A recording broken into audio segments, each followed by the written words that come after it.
Caymanian tradition. Let Cora keep my ground so clean. The heart and soul of the Cayman people. Thank you for keeping the culture alive. Let's spread the news every day. From East End to Georgetown, down into West Bay. Radio Cayman in the Cayman Islands.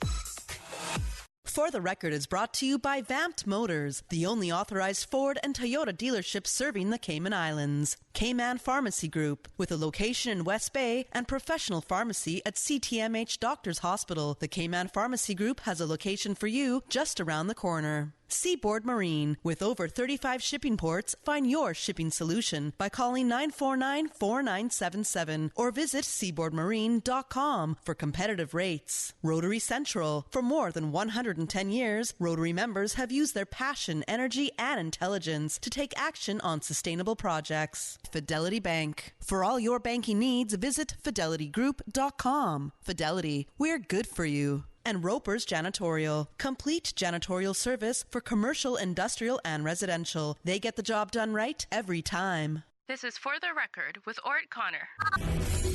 Coming to you live from Radio Cayman Studio. For the Record. For the Record. For the Record. Hear from your government officials, independents, and the opposition on issues that matter to you. For the Record. Engage in an open dialogue between residents and lawmakers. For the Record. For the Record. For the Record. Informative, impartial, insightful. This is your talk show. 1-800-534-8255. Your calls, your input. This is For the Record. And now, your host, Orrett Connor. Good morning and welcome to For the Record. Today is Wednesday, the 25th day of September 2019. I trust that everyone had a peaceful, enjoyable evening. Those of you who are on the roads of the Cayman Islands, again, we urge you to be extremely careful, whether you're a pedestrian, a cyclist, or operating any type of motorized vehicle on the roads of the Cayman Islands. We urge you to observe the rules of the road and remember that the life you save may be your own. Folks, I want to thank you for allowing Radio Cayman and by extension For the Record into your homes, into your vehicles as you traverse the very busy roads of the Cayman Islands, into your places of work, whether it be an office cubicle or if you're working in the outdoors. As you know, For the Record is a show produced by the staff and management of Radio Cayman, and it is geared towards keeping you abreast of issues as they arise and play out on the local, regional, and international scene. I am your host, Orrett Connor, and you're welcome to join me every Monday, Wednesday, and Friday from 7:30 a.m. until 10 a.m. Phone lines are always open. There is always someone there waiting to take your calls. This morning, again, it's that beautiful radio voice of Miss Susan Watson. You can call us on our toll-free number provided courtesy of Flo. That toll-free number is 1-800-534-8255. You can also call us on 949-8037 and 949-6990. Email us at fortherecord, that is one word, for the record, at candw.ky. WhatsApp us on 925-3261, where we encourage you to send us a text message or leave us a voice note, the contents of which will be played during the course of the show. And of course, you can follow us on YouTube simply by subscribing to Radio Cayman live stream. This morning, so far, we have in the studio with us Ms. Theresa Pitcairn and Dr. Steve McPhail. We also expect to have in the studio join us in the studio Honorable Mary Lawrence, sorry, trying to do two things at one time. The Honorable Mayor Lawrence, Speaker of the Legislative Assembly, as well. What we and I'll share with you some of the things that we want to talk about this morning. We want to continue the discussion that we had on Monday in relation to women's right to vote in the Cayman Islands. The first elections held after the introduction of our Constitution, which took place on the 23rd of September 1959, 60 years ago. We also want to look and make a comparison the power and influence and the clout that UK parliamentarians have over the executive, over the government, and the powers of a non-partisan court in the United Kingdom, even though Dr. Macfield will share with you later, some are not seeing the Supreme Court in the UK as being non-partisan, but we will look at that, and you can make a determination as well as to whether or not they're partisan or non-partisan. But we will be looking at the powers of a non-partisan court as opposed to some of the things that are taking place in the United States, for instance, where legislators are practically handcuffed by the executive and politically appointed judges. So we see, for instance, despite the fact that the U.S. Congress has now decided to initiate an impeachment inquiry, we have seen members of the public, because Corey Lewandowski was not a member of the Trump cabinet or of the Trump government, and he basically went in front of a congressional committee and thumbed his nose at them, basically insulted them, was certainly quite aggressive, and there was little that they did, even though some believe that he could have been held in contempt of Congress, and whether or not that may still take place. But also we see where decisions that are made, legal decisions that are made in the United States, especially by the United States Supreme Court, are usually along party lines based on those members of the Supreme Court, the 9 members who are appointed by various administrations, be it a Republican administration or a Republican president and a Democratic president as well. And we want to look at those. Now, some of you may say, well, what does that have to do with the Cayman Islands? Well, we can draw parallels from that, because it may not happen in our lifetime, but you can bet your life that similar situations will arise here. It could have possibly happened with the People's Initiated Referendum, for instance. It could still happen despite even though our Premier has said that the referendum will take place. The law is being crafted. The question will be put, and the referendum will take place. But what if the government decided to pull some political shenanigans, I would call it some shenanigans, and say,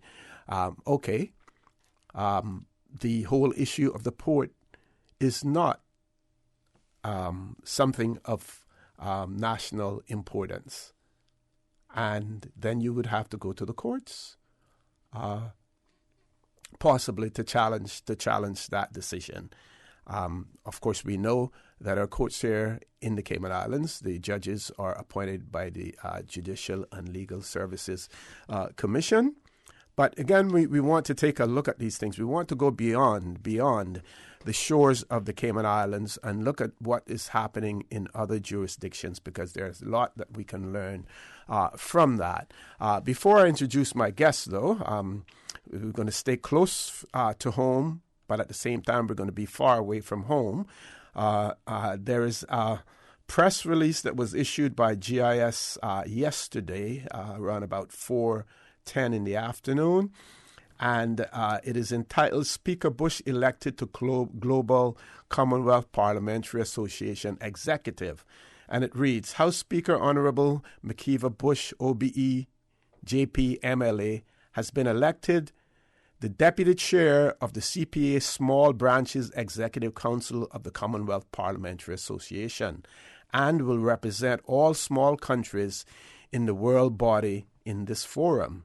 Speaker Bush is currently attending the 64th Commonwealth Parliamentary Conference, attended by representatives of 53 Commonwealth countries at at Kampala, Uganda, from the 22nd to the 29th of September 2019.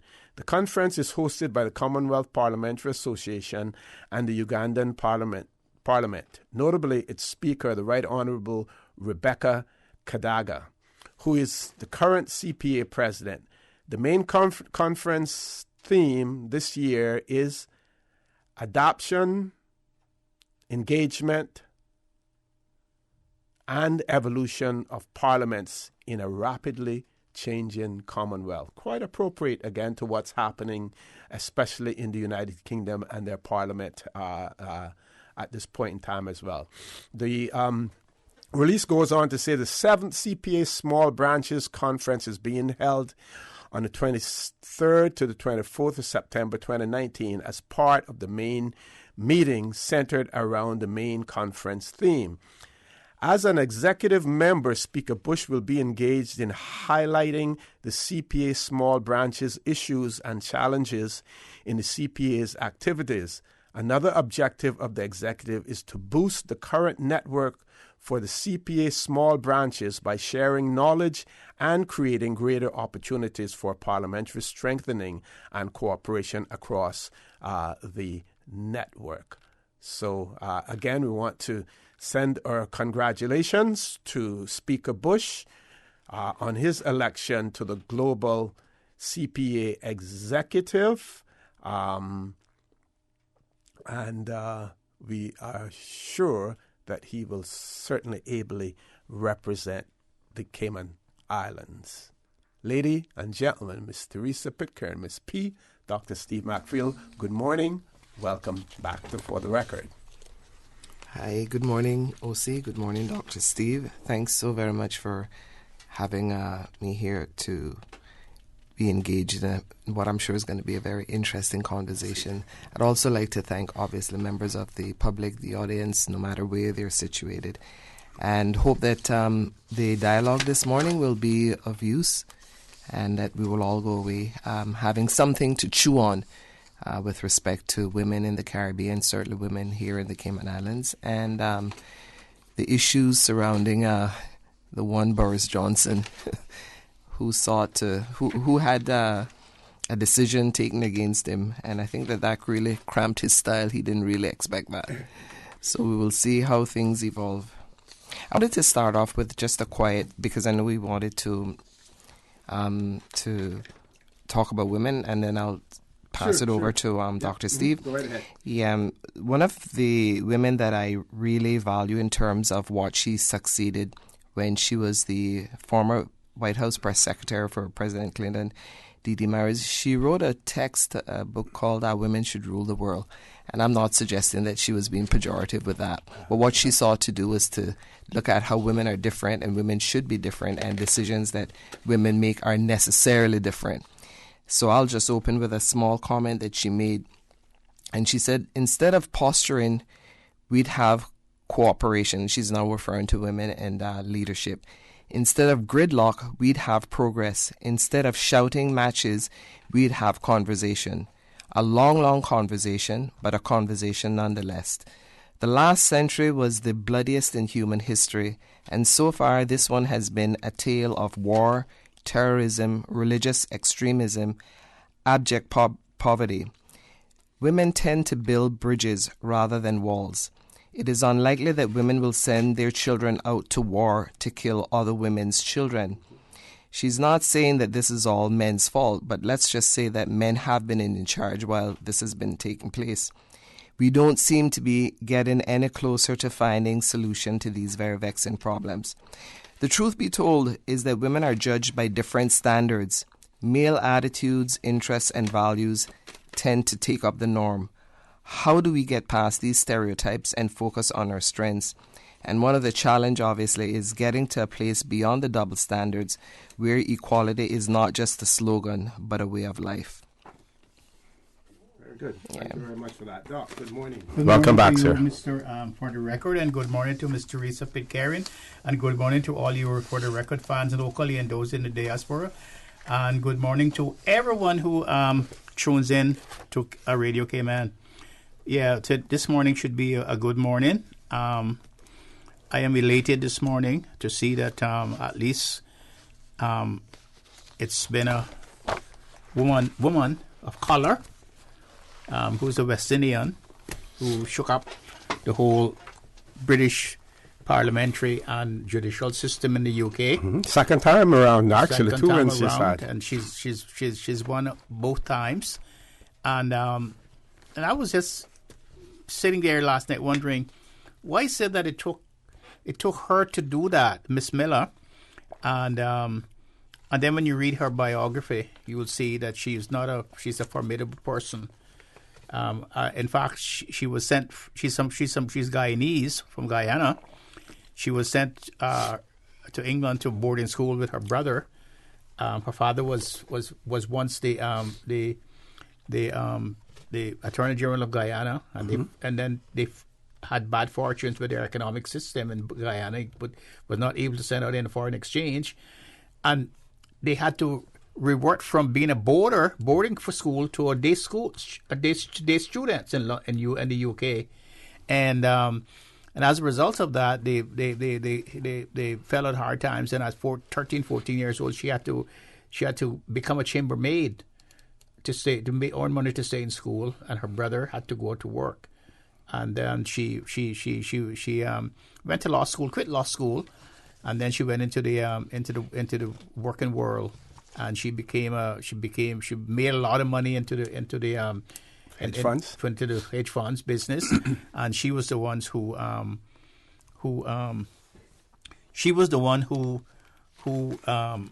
was able to challenge the Parliament of the UK. I mean, when she challenged the Parliament of UK, that is something that is never heard of yet, and especially, but it was not without her expense to her safety and security, because people call her monkey, and they also say that she should be shot, and in fact, there she had to have extra security.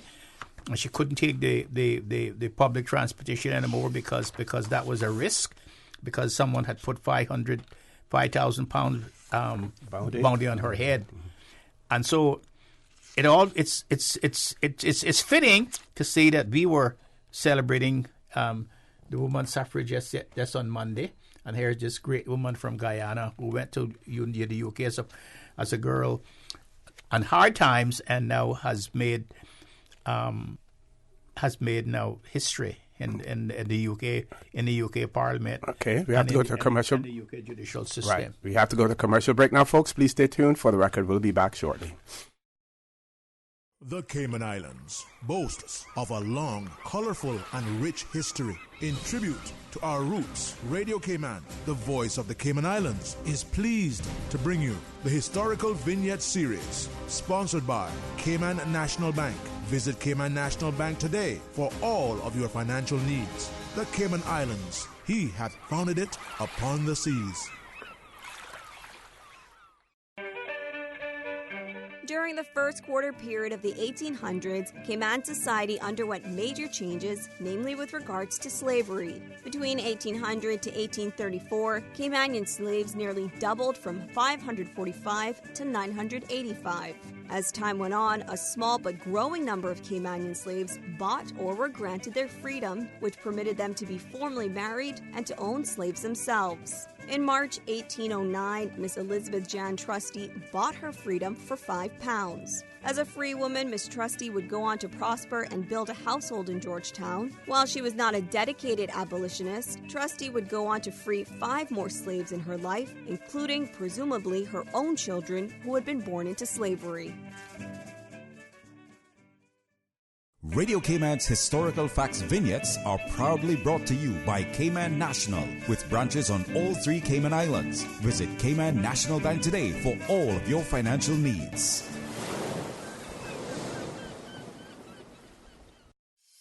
$540 months. 16,425 days. 394,200 hours. 45 years. That's how long we've been committed to serving you, and we won't stop there. Over the years, we have proudly grown with Cayman, making a difference in the community. That's why we're here, to stand by you. We are Cayman National. And we thank you for standing by us for 45 years and counting.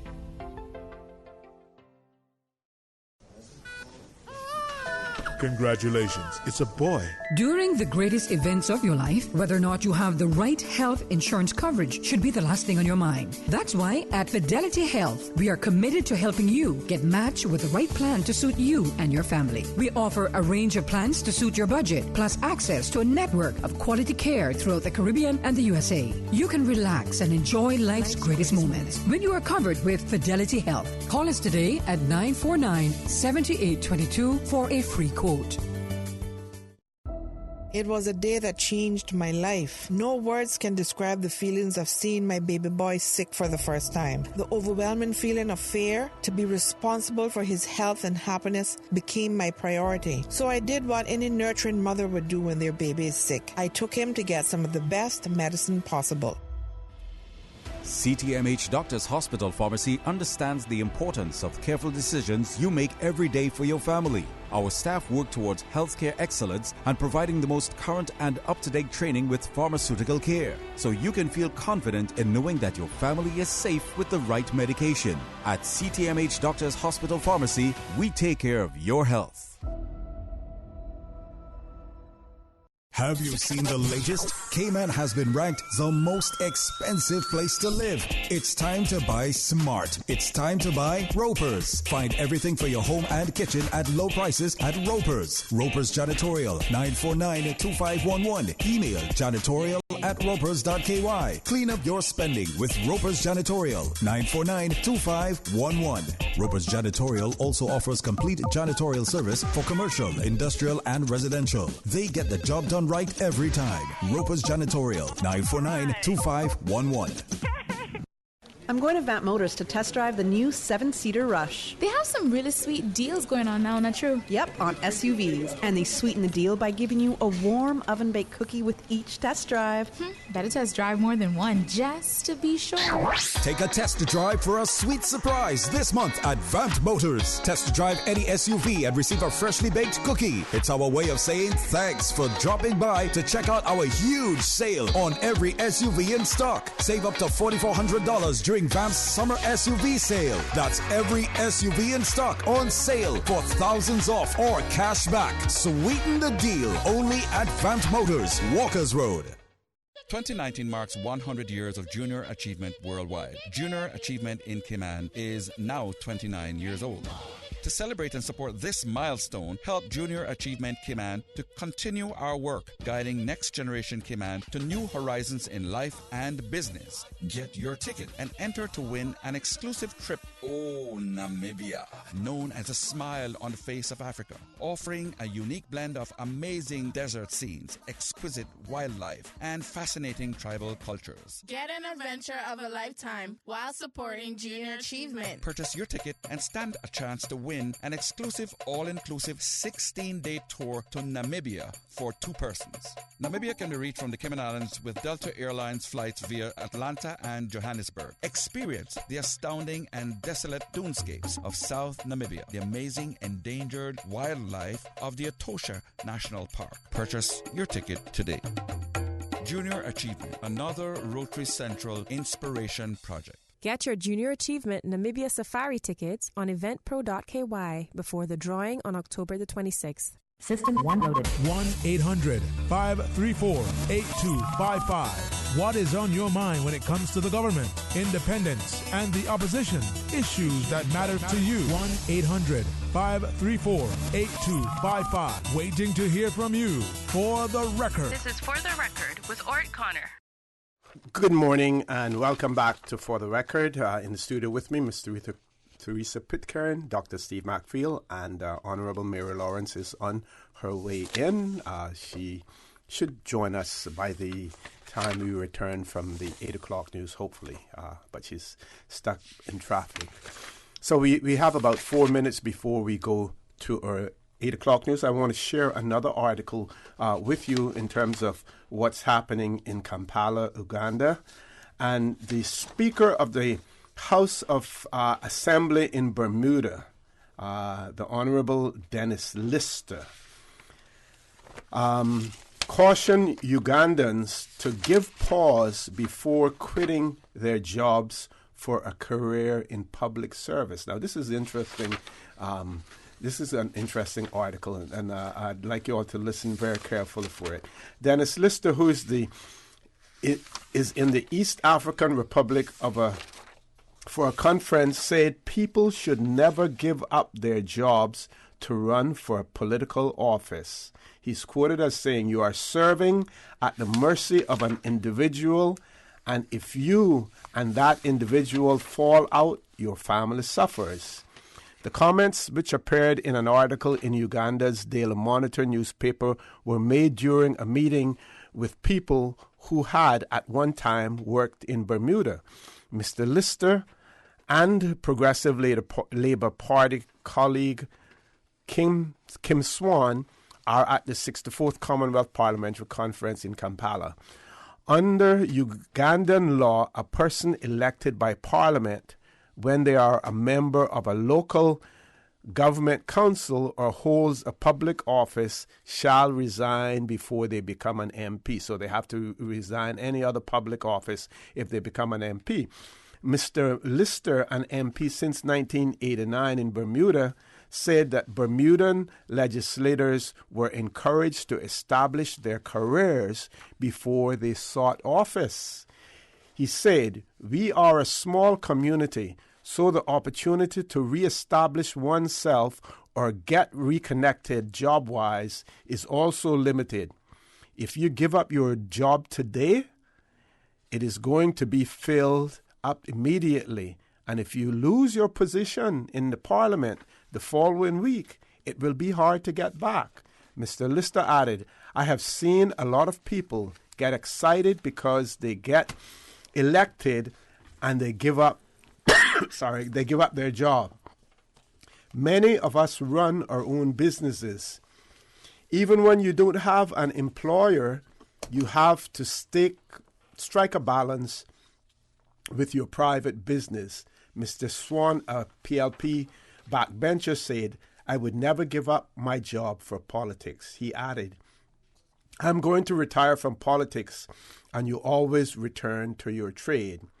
When you give it up, you return to zero, and your family suffers." And then it says also that Mr. Lister also spoke of Bermuda's relationship with Uganda, and he pointed out that there was an effort made to try and bring more people of color into Bermuda in the early 2000s to reflect the Bermuda native. Mr. Lister said the African continent was looked at, and Ugandans have been part of that community. And of course, it goes on again to talk about the. But what's interesting there is that what they're saying is don't give up your day job to run for politics.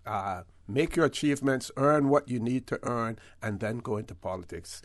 When we return from the news, I'll ask my colleagues here, was that good advice or bad advice? And maybe we can put that in the Cayman context as well. Folks, please stay tuned. For the record, we'll be back immediately after the 8 o'clock news. And Cayman Brack and Little Cayman.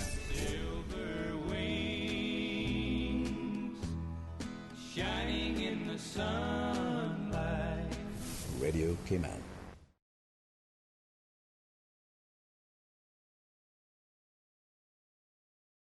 Price Right is Grand Cayman's warehouse shopping superstore, making your dollar go further with huge savings and no membership fees. Get more of the things you use every day at the right price. But it's not just grocery and health and beauty. Price Right has a full range of products from office to automotive, patio furnishings to kitchen appliances, and even electronics. And since warehouse prices mean savings for you, everything is priced right at Price Right, Grand Cayman's warehouse shopping superstore. And studio time now by Price Right is a minute after 8. The 8 a.m. news is brought to you by Sagicor. Let us put a smile on your face. Call 949-8211. Access. Information. Your community. News and information. Radio Cayman is your choice, your voice for today's biggest news. Radio Cayman.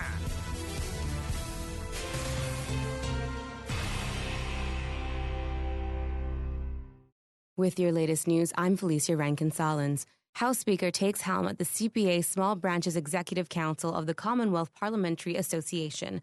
More from Radio Cayman's Shanda Gallego. Honorable McKeeva Bush has been elected to take up the role as Deputy Chair of the CPA Small Branches Executive Council. In this forum, he will represent all small countries in the world body. As an executive member, Speaker Bush will be engaged in highlighting the CPA Small Branches issues and challenges in the CPA's activities. Another objective of the executive is to boost the current network for the CPA small branches by sharing knowledge and creating greater opportunities for parliamentary strengthening and cooperation across the network. House Speaker Bush is currently at the 64th Commonwealth Parliamentary Conference, which sees representatives of over 50 Commonwealth countries at Kampala, Uganda. The main conference theme this year is adaptation, engagement, and evolution of parliaments in a rapidly changing Commonwealth. The 7th CPA Small Branches Conference, as part of the main meet, is centered on the main conference theme. Shanda Gallego, Radio Cayman News. The Cayman Islands representative to the UK and Europe, Andre Ebanks, attended the Labour Party conference in Brighton this week, along with Chief Executive Officer of Cayman Finance, Jude Scott.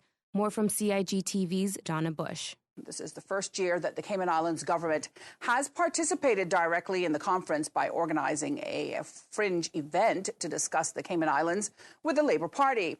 Now, the event involved a chaired discussion between Catherine West MP and Cayman Finance's Jude Scott, who also made the trip to the UK, discussing methods of taxation, including the responsible tax-neutral regime in the Cayman Islands. Events, engagement, and attendance at party conferences form part of the ongoing political engagement efforts by the Cayman Islands government to interact with as many British parliamentarians as possible. Now, the idea is to create and maintain positive working relationships that are intended to better inform parliamentarians and the UK public at large of the Cayman Islands as a thriving overseas territory, its history, heritage, culture, financial services, successful conservation work, and healthcare. Now, during the conference, Mr. Ebanks met with many officials for important discussions, including representatives of Gibraltar and the Falkland Islands, where the discussions surrounded mental health issues with Mental Health First Aid England. Now, with a check of international news, here's the BBC, which will take us out of the newscast. From the Radio Cayman newsroom, I'm Felicia Rankin-Solins. BBC News with David Austin. A United Nations climate report has warned that sea levels are rising faster than previously predicted. It says the number of floods and storms will increase and hundreds of millions of people could be forced to leave their homes by the end of the century. The scientists urge politicians to reduce carbon emissions rapidly, but warn that the window for action is closing fast. There have been heated exchanges in the British Parliament as it reconvened a day after the Supreme Court ruled that the government had acted unlawfully in suspending it. The Attorney General, Geoffrey Cox, vehemently defended the original decision to prorogue Parliament in the run-up to Brexit. The first flight has taken off from Beijing's huge new airport, Daxing International. The new facility was created to relieve pressure on the capital's existing airports and is expected to become one of the busiest in the world. The Russian President Vladimir Putin has told his Venezuelan counterpart, Nicolas Maduro, that he supports talks with the opposition as a way to end the country's crisis. He told Mr. Maduro that any refusal to engage in dialogue was irrational. The U.S. military says it's killed 11 suspected Islamic State militants in an airstrike in Libya. The attack on Tuesday was carried out near the southern town of Mourzouk. The aid group Action Against Hunger says an Islamist militant group holding 6 hostages in northeast Nigeria has killed one of them. The aid agency says the militants have been holding one of its employees, 2 drivers, and 3 health ministry personnel since July. 7 members of a Philippines dragon boat racing team have died after their boat capsized off the resort island of Boracay. Survivors say that the boat, a thin wooden vessel operated by 20 paddlers, was rolled over by a strong current. That's the latest BBC News. The 8 a.m. news is brought to you by Sagicor. Let us put a smile on your face. Call 949-8211. Think about something that makes you happy. Did it make you smile? We know it did, because that's what we do at Sagicor. Put smiles on our clients' faces every day. With a large range of products to cover your family, it's no wonder most locals choose Sagicor for their life insurance needs. Serving the community for over 25 years. Let us put a smile on your face. Call your Sagicor advisor today.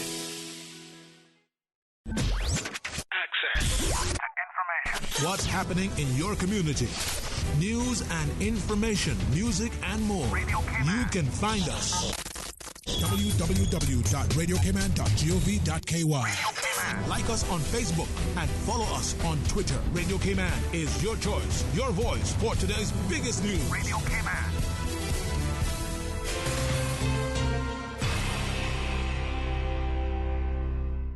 Are your appliances in need of an upgrade? Then you have to check out the big LG appliance sale at Brand Source Home Gallery. This week only, Brand Source has reduced all LG appliances by 20%. That's right, 20% off all LG appliances. Come in and check out our 4-piece kitchen packages in beautiful black stainless steel or regular stainless steel. Or perhaps you need a new washer or dryer. Discover why LG has the most J.D. Power Awards for home appliances and receive 20% off at Brand Source Home Gallery in Industrial Park. Sale ends September 28th. Call 623-5000 for details.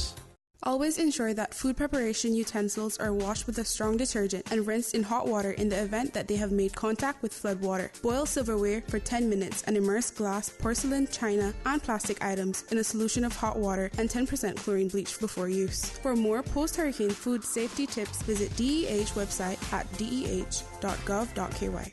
The Breeze Fusion is back Saturday, November 2nd. Bigger and better. Now featuring a 5K walk run and a 10K run for half marathon trainers. Join the fun and help raise funds for the Central Scranton Park and the NCVO. Save the date or register now at CaymanActive.com or at Radio Cayman Studios. Registration is only $15 if registered by September 30th. And all early registrants enter to win a Cayman Airways voucher. The Breeze Fusion 5K, 10K walk run. Saturday, November 2nd. The Weather Report is proudly sponsored by Super Stitch Sewing and Fabric Center, your one-stop household store at 39 Pasador Place, Smith Road. Still offering the best prices in town. Call 949-2833 or go to superstitch.com.ky. Thinking of decorating your home or your apartment? Then Super Stitch is the place for all your household needs. We have sheets, comforters, bathroom accessories, curtains, and a whole lot more. We are the original curtain store with curtains for every room in the house. Some special now curtains for $10 a panel. Yes, just $10 a panel. Come see us today at Super Stitch. Super Stitch, your one-stop household store at 39 Pasadora Place, Smith Road. Still offering the best prices in town. Call 949-2833 or go to superstitch.com.ky. Pleasant good morning. Let's take a look at the latest weather report. Current temperature is 84 degrees. Relative humidity is 89%. Barometric pressure 29.84 inches and rising. Winds are calm. Overnight low temperature was 82 degrees. Synopsis indicate a broad area of low pressure across the Western Caribbean will continue to support light winds and seas along with isolated showers across the Cayman area for the next 24 hours. Radar images show scattered showers in and around the Cayman area moving towards the east-southeast. The National Hurricane Center in Miami, Florida is issuing advisories on Tropical Storm Karen and Hurricane Lorenzo. At last check, Tropical Storm Karen was located near 20.5 north, 65.2 west. It's about 155 miles north-northeast of San Juan, Puerto Rico, and moving north at 14 miles per hour, with maximum sustained winds of 45 miles per hour. Hurricane Lorenzo was located near 13.6 north, 33.9 west. It's about 640 miles west of the southernmost Cabo Verde Islands and moving west-northwest at 17 miles per hour, with maximum sustained winds of 80 miles per hour. These tropical storms pose no threat to the Cayman Islands. Now the forecast for the Cayman Islands for today, calling for partly cloudy skies with cloudy spells and a 40% chance of showers. Temperatures will be in the upper 80s today with a heat index of 105 degrees Fahrenheit. Winds will be east to northeast at 5 knots or less, and seas will be smooth to slight with wave heights of less than 3 feet. Pretty much the same for tonight. Partly cloudy skies with a 20% chance of showers and temperatures falling to the upper 70s. Winds will be northeast at 5 to 10 knots, and seas will be slight with wave heights of 1 to 3 feet. We're presently at a high tide, and the next low tide will be this afternoon at 2 minutes past 1. High tide again tonight at 7:23. Sunset 6:18, sunrise 6:16. And the outlook is calling for similar weather conditions through Friday morning.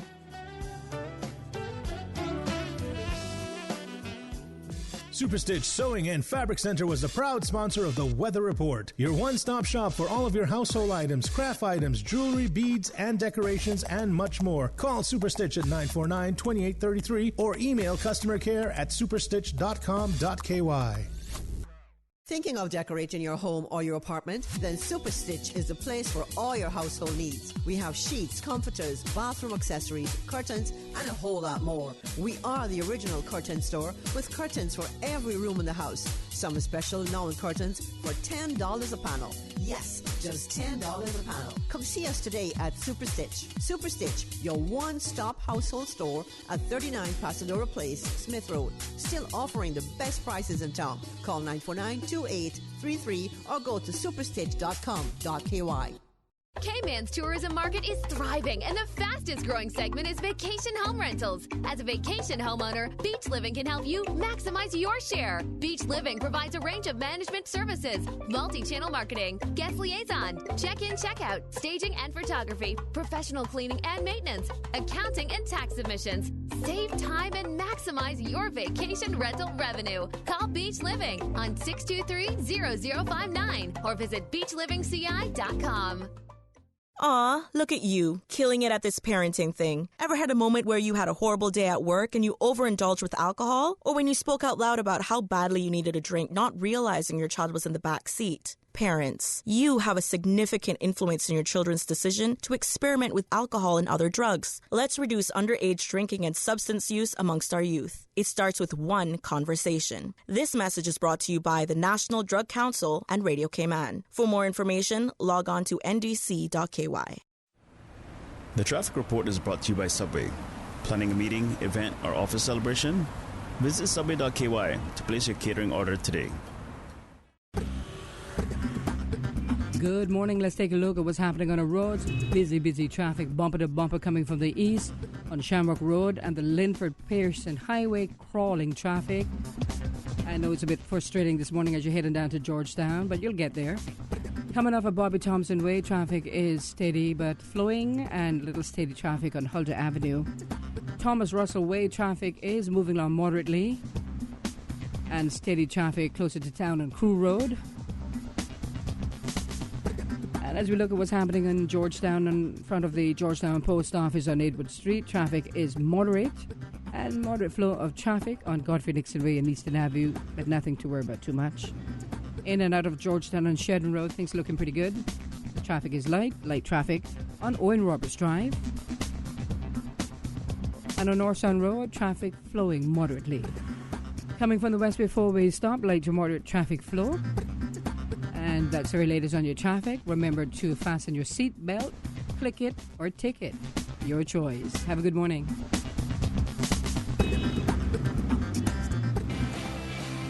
Trying to knock off a few pounds? Come into Subway and try one of our mouth-watering salads. Take your favorite meats and veggies from Subway and turn them into a delicious salad topped with your favorite dressing. If you're not feeling creative, no worries. Try one of our salads from the menu, like the double chicken chop salad. It's sure to please every time. Stop into any of our 7 locations and grab one today. Now with 3 locations open 24 hours. Subway. Eat fresh. The traffic report is brought to you by Subway. Planning a meeting, event, or office celebration? Visit subway.ky to place your catering order today. The Breeze Fusion is back Saturday, November 2nd. Bigger and better. better.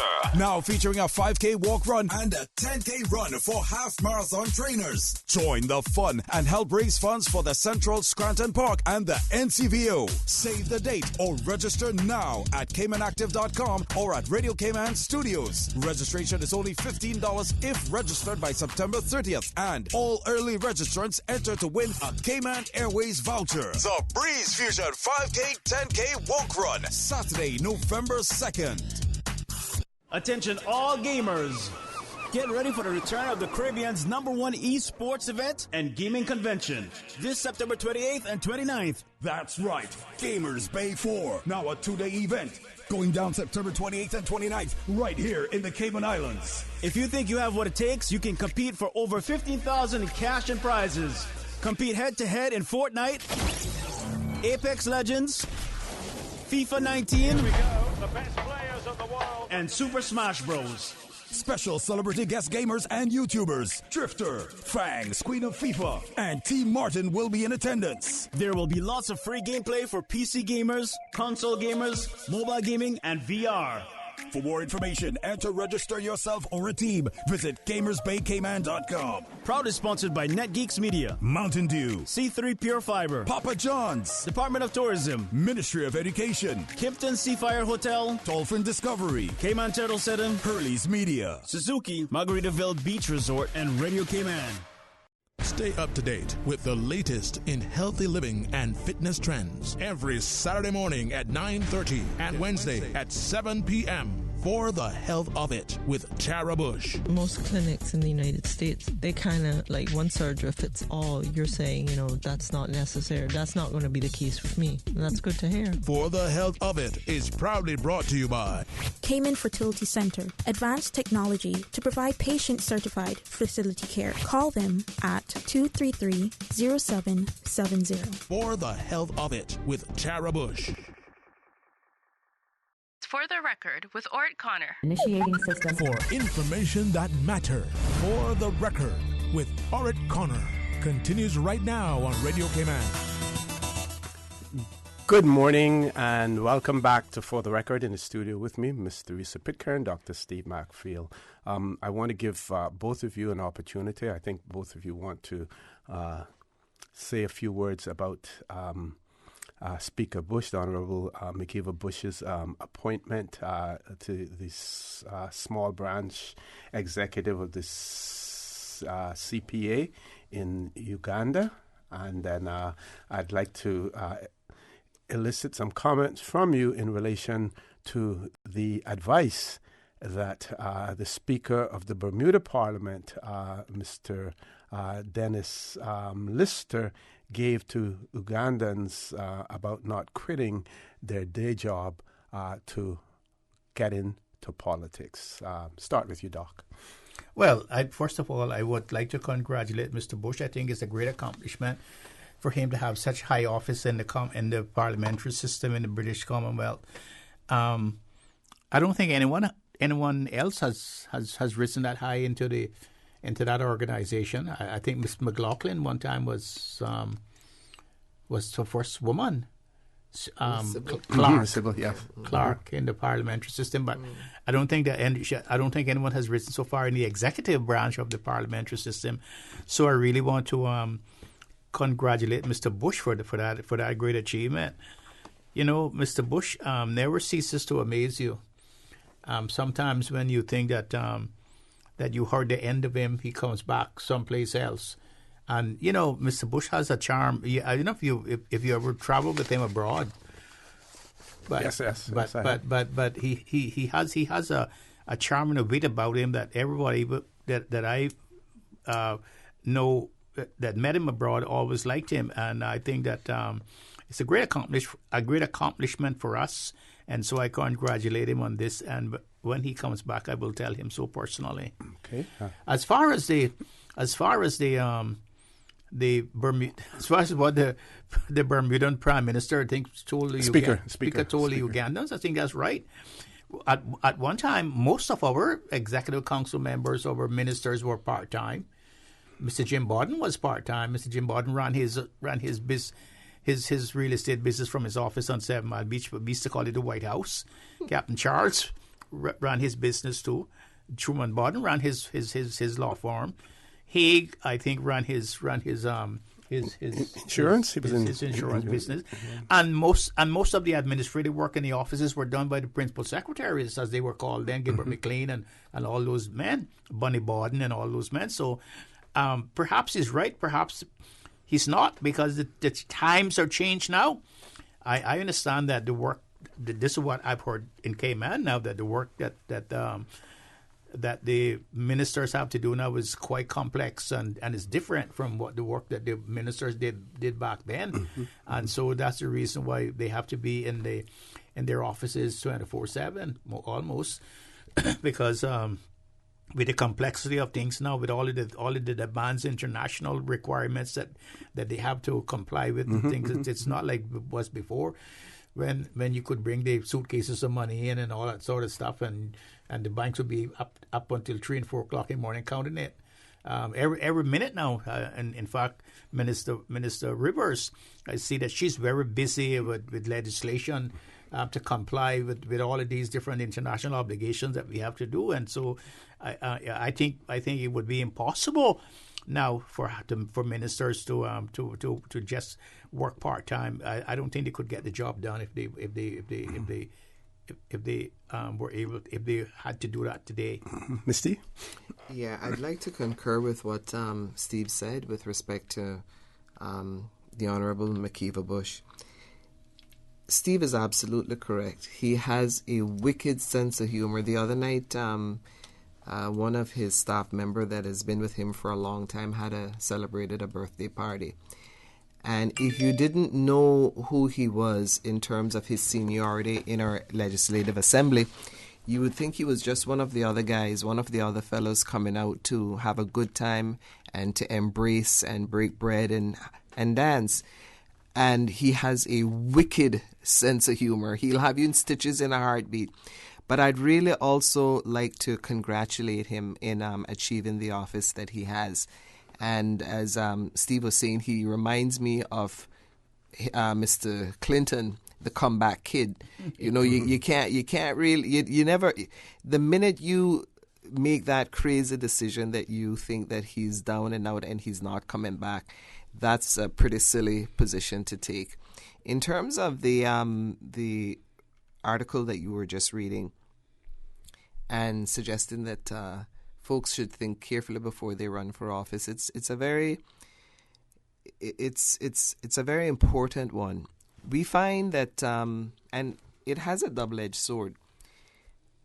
One of the challenges when you run for office and you don't have any other options or any other alternatives in terms of employment, you find yourself always trying to stay ahead of the fray and doing things to ensure you remain in office, even if you're an ineffective member of the MLA. Because people, I met a lady yesterday when I was coming out of Royal Bank, and she was concerned about the future of her children and her grandchildren. And she said to me that she's very worried. She's watched her politics for years and years and, you know, is really, really disenchanted. She says, I'm capable, I'm old enough, and I've tried to get employment and I can't. Why I can't get employment? Because my leaders don't value me enough to take steps to ensure that I can actually gain employment. Then she went on to say, she says, you know, now as somebody who is relatively conservative, I now think about finding people to run because it's not mine. Because what we're left with are folks that's been there ad nauseum. So I said to her, well, you know, you said that you're thinking about trying to find persons that you would like to see represent you. Someone said to her when she went to ask one of our MLAs about securing certain jobs for certain folks, that particular MLA said that he didn't have, he couldn't do anything about it. So she thought to herself, this is what I pay you to do. She says, I'm a member of the public. I elect you. I pay you to do a job. But her worry is that the same people come around over and over to be elected, and those who come in for the new ones, she says that, you can't really trust them. So to go back to your point, people will do whatever it takes to remain in office, even if they don't actually deliver on the promises that they make when they're campaigning. So that's one thing. But even if you leave, you don't get back in office, you're right, there's no guarantee that you're going to get a job, because you may have offended so many people with your politics that, they don't want to be around you for one reason or another. Or, you may find that you don't have the skill set that it takes to secure a proper job. And by proper, that's relative, in the economy that we have. So you need to know that you would have been relatively successful when you're ready to run for office, and that you can secure yourself financially if you're not reelected. Now, to a certain extent, doesn't that also make serving some members of the Legislative Assembly susceptible to possible corruption if there is no prospect, or there are slim prospects of them getting another job once they leave, once their political careers are over, and they are in a position where they still have to earn a living? Doesn't that expose them to get as much out of the system as they can in those 4 years that they're elected, or 8 years, or whatever? Doesn't that make them sort of susceptible? But what's your intention? When you run for office, what are your intentions? Exactly. So, and this is what we have to really think about. And it goes back to the point what the advice that he said. Yeah.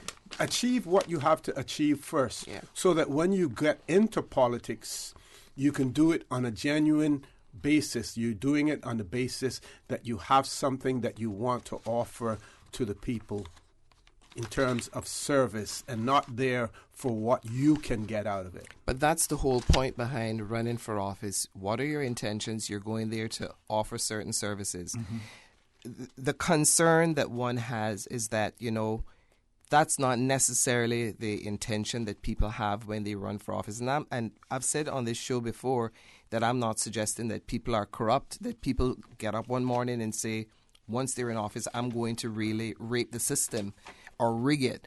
But you need to know that you are capable of offering the service that you campaign on when you get into office. And you're there to do a good job. And if you find that if you cannot do the job, it's like anything else, you leave that position, or people fire you or whatever. But we tend to stay, and when I say we, I don't necessarily restrict it to the Cayman Islands. Politicians tend to stay in office because, as you rightly say, as the person that wrote that article rightly say, that when they have to find some way to remain in office when it's clear that they're not delivering on a promise. Mm-hmm. And that's where the corruption comes in. But then again, too, we have certain legislation in place that's designed to deal with that. One of the things that we haven't ensured that we've implemented is the public standards of public office. I can't remember that particular, but you know which one I'm talking about. Standards in public life. Public life. And district councils. And that has to be implemented, because that actually addresses the whole concerns that we have with respect to the corruption. Okay, time for us to take a commercial break. Folks, please stay tuned. For the record, we'll be back shortly. 2019 marks 100 years of junior achievement worldwide. Junior achievement in Cayman is now 29 years old. To celebrate and support this milestone, help Junior Achievement Cayman to continue our work, guiding next generation Cayman to new horizons in life and business. Get your ticket and enter to win an exclusive trip. Oh, Namibia, known as a smile on the face of Africa, offering a unique blend of amazing desert scenes, exquisite wildlife, and fascinating fascinating tribal cultures. Get an adventure of a lifetime while supporting junior achievement. Purchase your ticket and stand a chance to win an exclusive all-inclusive 16-day tour to Namibia for 2 persons. Namibia can be reached from the Cayman Islands with Delta Airlines flights via Atlanta and Johannesburg. Experience the astounding and desolate dunescapes of South Namibia, the amazing endangered wildlife of the Etosha National Park. Purchase your ticket today. Junior Achievement, another Rotary Central inspiration project. Get your Junior Achievement Namibia Safari tickets on eventpro.ky before the drawing on October the 26th. At Seaboard Marine, customers often ask us questions about their shipments. Hi, I'm thinking of buying a car from the States. Which port do you ship out of? Hi, we ship out of Miami, Houston, and Brooklyn. Just let us know your port of choice and we can provide you with a quotation and answer any questions you may have on insuring and protecting your vehicle during its journey. Shipping shore to shore, Seaboard. I'm going to Vant Motors to test drive the new 7-seater Rush. They have some really sweet deals going on now, not true? Yep, on SUVs. And they sweeten the deal by giving you a warm oven-baked cookie with each test drive. Better test drive more than one, just to be sure. Take a test drive for a sweet surprise this month at Vant Motors. Test drive any SUV and receive a freshly baked cookie. It's our way of saying thanks for dropping by to check out our huge sale on every SUV in stock. Save up to $4,400 during Vant's summer SUV sale. That's every SUV in stock on sale for thousands off or cash back. Sweeten the deal only at Vant Motors, Walkers Road. Think about something that makes you happy. Did it make you smile? We know it did, because that's what we do at Sagicor. Put smiles on our clients' faces every day. With a large range of products to cover your family, it's no wonder most locals choose Sagicor for their life insurance needs. Serving the community for over 25 years. Let us put a smile on your face. Call your Sagicor advisor today. Your favorite event of the year is here. A.L. Thompson's Home Fest is this Friday and Saturday. Come and take advantage of deep discounts on fans, lights, outdoor furniture, paint, bath and kitchen fixtures, cabinets, windows, doors, and much, much more. Enjoy 15% off on trusted brands like Kohler, Delta, Closet Made, and Valspar. Take up to 20% off KitchenAid and Whirlpool appliances. A.L. Thompson's Home Fest is the place to be this weekend. Don't miss the incredible deals on the trusted brands you love at Home Fest. System 1 loaded. 1-800-534-8255. What is on your mind when it comes to the government, independence, and the opposition? Issues that matter to you. 1-800-534-8255. Waiting to hear from you. For the Record. This is For the Record with Orrett Connor. Good morning and welcome back to For the Record. Before I go back to Dr. Steve Macfield, just want to throw something out there. Some of you may find it funny, but anyone who has lots of money and ingenuity may want to consider getting a couple helicopters, Sikorsky or whatever, and building a helipad somewhere in the eastern end of the island and possibly one on the western end of the island, and consider, a helicopter that has a capacity of maybe 15 or 20 people, and ferry people in the morning to Georgetown and ferry them back in the evenings back home. I think that would be, a really good investment. And for those of you who don't like to sit in traffic, that may be the answer to it. So if you have lots of money out there, or if you want to pool your money together and start a business, think about that. Doc.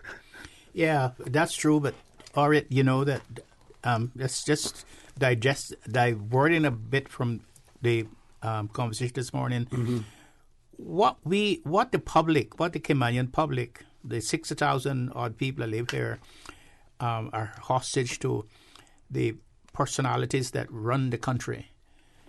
Now, it seems to me that nearly every election, when one government starts a project or does something, and they do not succeed with it before the next election, the people who come in and who win the election over them they come in and then they abort everything that all those other people did. Here we have the road system that was started with Gilbert McLean, when Gilbert McLean gazetted the East-West Arterial. The only politician who came in and, to me, that I know, and continued that work was Honorable Orrett McLean. Who is now the leader of the opposition. He came in and he took it and ran with it, and got the East-West Arterial as far as Savannah. Well, you did have Mr. Pearson with the National Ground Transportation Plan. Well, they scrapped that. Yes. That's what I'm saying. They scrapped that. Nobody continued that. And so now they wouldn't put that road through, even though when I was in the NRA, we had bushed the road out up to where Roy Borden lives, up in Lookout, up there. And so here we have the whole country held hostage because somebody does not want to say that that the other person did this. They want to say they did it themselves. The road system is quite simple. What we need to do, we need to fix the road system, and we need to start to decentralize the public services that the government has. Move some of the public services out of Georgetown. That's what they need to do. For instance, people like the immigration services, the passport services, those don't have to be in Georgetown necessarily. You see, because you don't need to go to the you don't need to go to the post office or to the government house to go to the immigration. And then you need to have schools in each district. You need to have high schools in each district. Why busing children from all the way from East Town to Georgetown and from West Bay to Georgetown to go to school? That is if you did that, you would see that you could leave your house in the morning and get to work at a reasonable time, because you wouldn't have all this traffic on the road going one way. You know, when I was in England and I had to go to the Home Office, and I was thought, well, why is it not in London around Westminster? You know where the Home Office is? It's in Croydon. Croydon, yes. You have to take a train to get there, to go out there. So, you know, we don't actually learn from other people, from other great nation builders. We don't learn from them. We are so still caught up into this. I don't like him, and he did this and he did this. That our people are suffering for it. And what Teresa Pitcairn said this morning about a woman. Here we are, a proud people, come from a proud people, hard-working people. There are no other people in the world that work harder than Caymanians. Even in the days when Mr. Rupert Moxon used to say, when the Army of Mosquitoes was our first line of defense. And now here, the proud women in Cayman, some of them, the only thing they can do is now go and clean the streets. That profoundly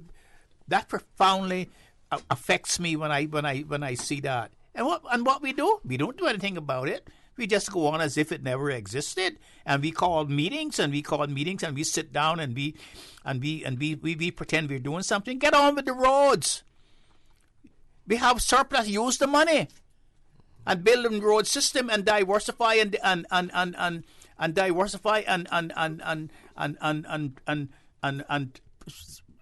expand the services. We got the government has a lot of land in Bodden Town. They could put the passport office up there. They could put all those things up there in Bodden Town, and people would be going the opposite direction for services.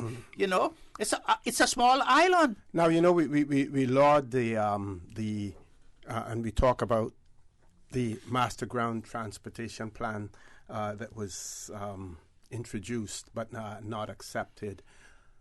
I wonder, and not having intimate knowledge of that, I do know about some of the road corridors that would have been widened and stuff, but I seriously wonder now whether or not even what was proposed then, whether or not that would suffice and that would really address the traffic situation that we have today. The problem is that we are importing too many vehicles into this country. Every Tom, Dick, Harry, Jane, now has the ability to own a vehicle, drive on the roads of the Cayman Islands. Vehicles are coming cheap because there are rejects from other countries where they're not allowed to be on the roads of other countries after a given period of time. So for $2,000, $3,000, you can buy a car and bring it in. We have to change our policies in relation to vehicle importation and vehicle ownership in the Cayman Islands. And I still maintain that those persons who come to these islands to work on a fixed term work permit should not be able to burden this country with more problems afterwards by being allowed to import a vehicle. That's right. And put in a public ground transportation system. But it's symptomatic of not having a proper plan. Yeah. You know, so and we haven't wrapped up. I was just going to comment two things before we introduce Miss Mary. Women are more into consensus, and they're not in the business of scorekeeping generally. And that's a thought that popped up as Steve was speaking. And that's probably one of the reasons why we want to make a better effort to get more women involved. The other point I was going to make was the level of deceit that our leaders convey. We go to the office, they campaign, they make certain promises. We vote on the basis of the promises that they made when they're campaigning.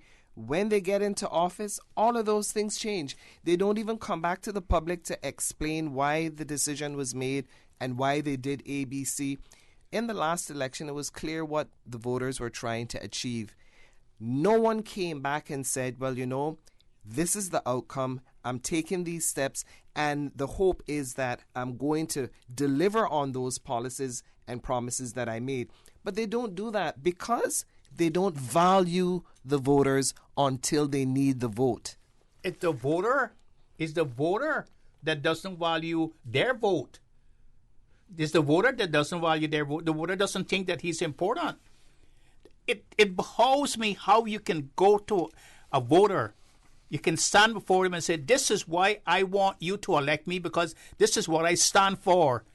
And you convince them. And then when you get the vote, you go and you work for another group of people who's opposite to what you stood for. It's like fraud. And you should not be able to continue that. You should be able to resign from that. But the voter in Cayman does not understand the power of his vote, because we have always bought the vote. We have always gotten it from the merchants. First was gotten it by the food and the clothes that they had to eat. And then now, since soon as we got development, it's the handouts that they gave the voter. Like one time I told a voter, I says, I'm not going to give him the handouts. You must, if you think that I can handle your job, you elect me to do the work that you want me to do. Why should I be giving you money for you to vote for me? It's the opposite. Okay. And so here we have this ridiculous system that we have built up, and no one challenges it. Like this woman, Gina Miller, this woman of color who challenged the system in England. And so that gives me hope that really it's the women who's changing the world. And when it comes to the women, you have a little woman now who is talking to the whole world about climate change and so that. And we have presidents who are mocking the children and so forth. That really, really challenged me that the men is not going to be able to do it. It doesn't seem to me, because all they're interested in is the male principle, the male ego against each other, and putting the women down as much as they can. Is the women we have to look forward to. Okay, we did it in the past, and we're going to have to go back to it now again. The Cayman woman is the one who's going to have to come to the forefront and take this bull by the horn and change the society. Okay, we're going to a commercial break. When we return, we will introduce Madam Speaker, who has joined us now as well. So please stay tuned for the record. We'll be back shortly.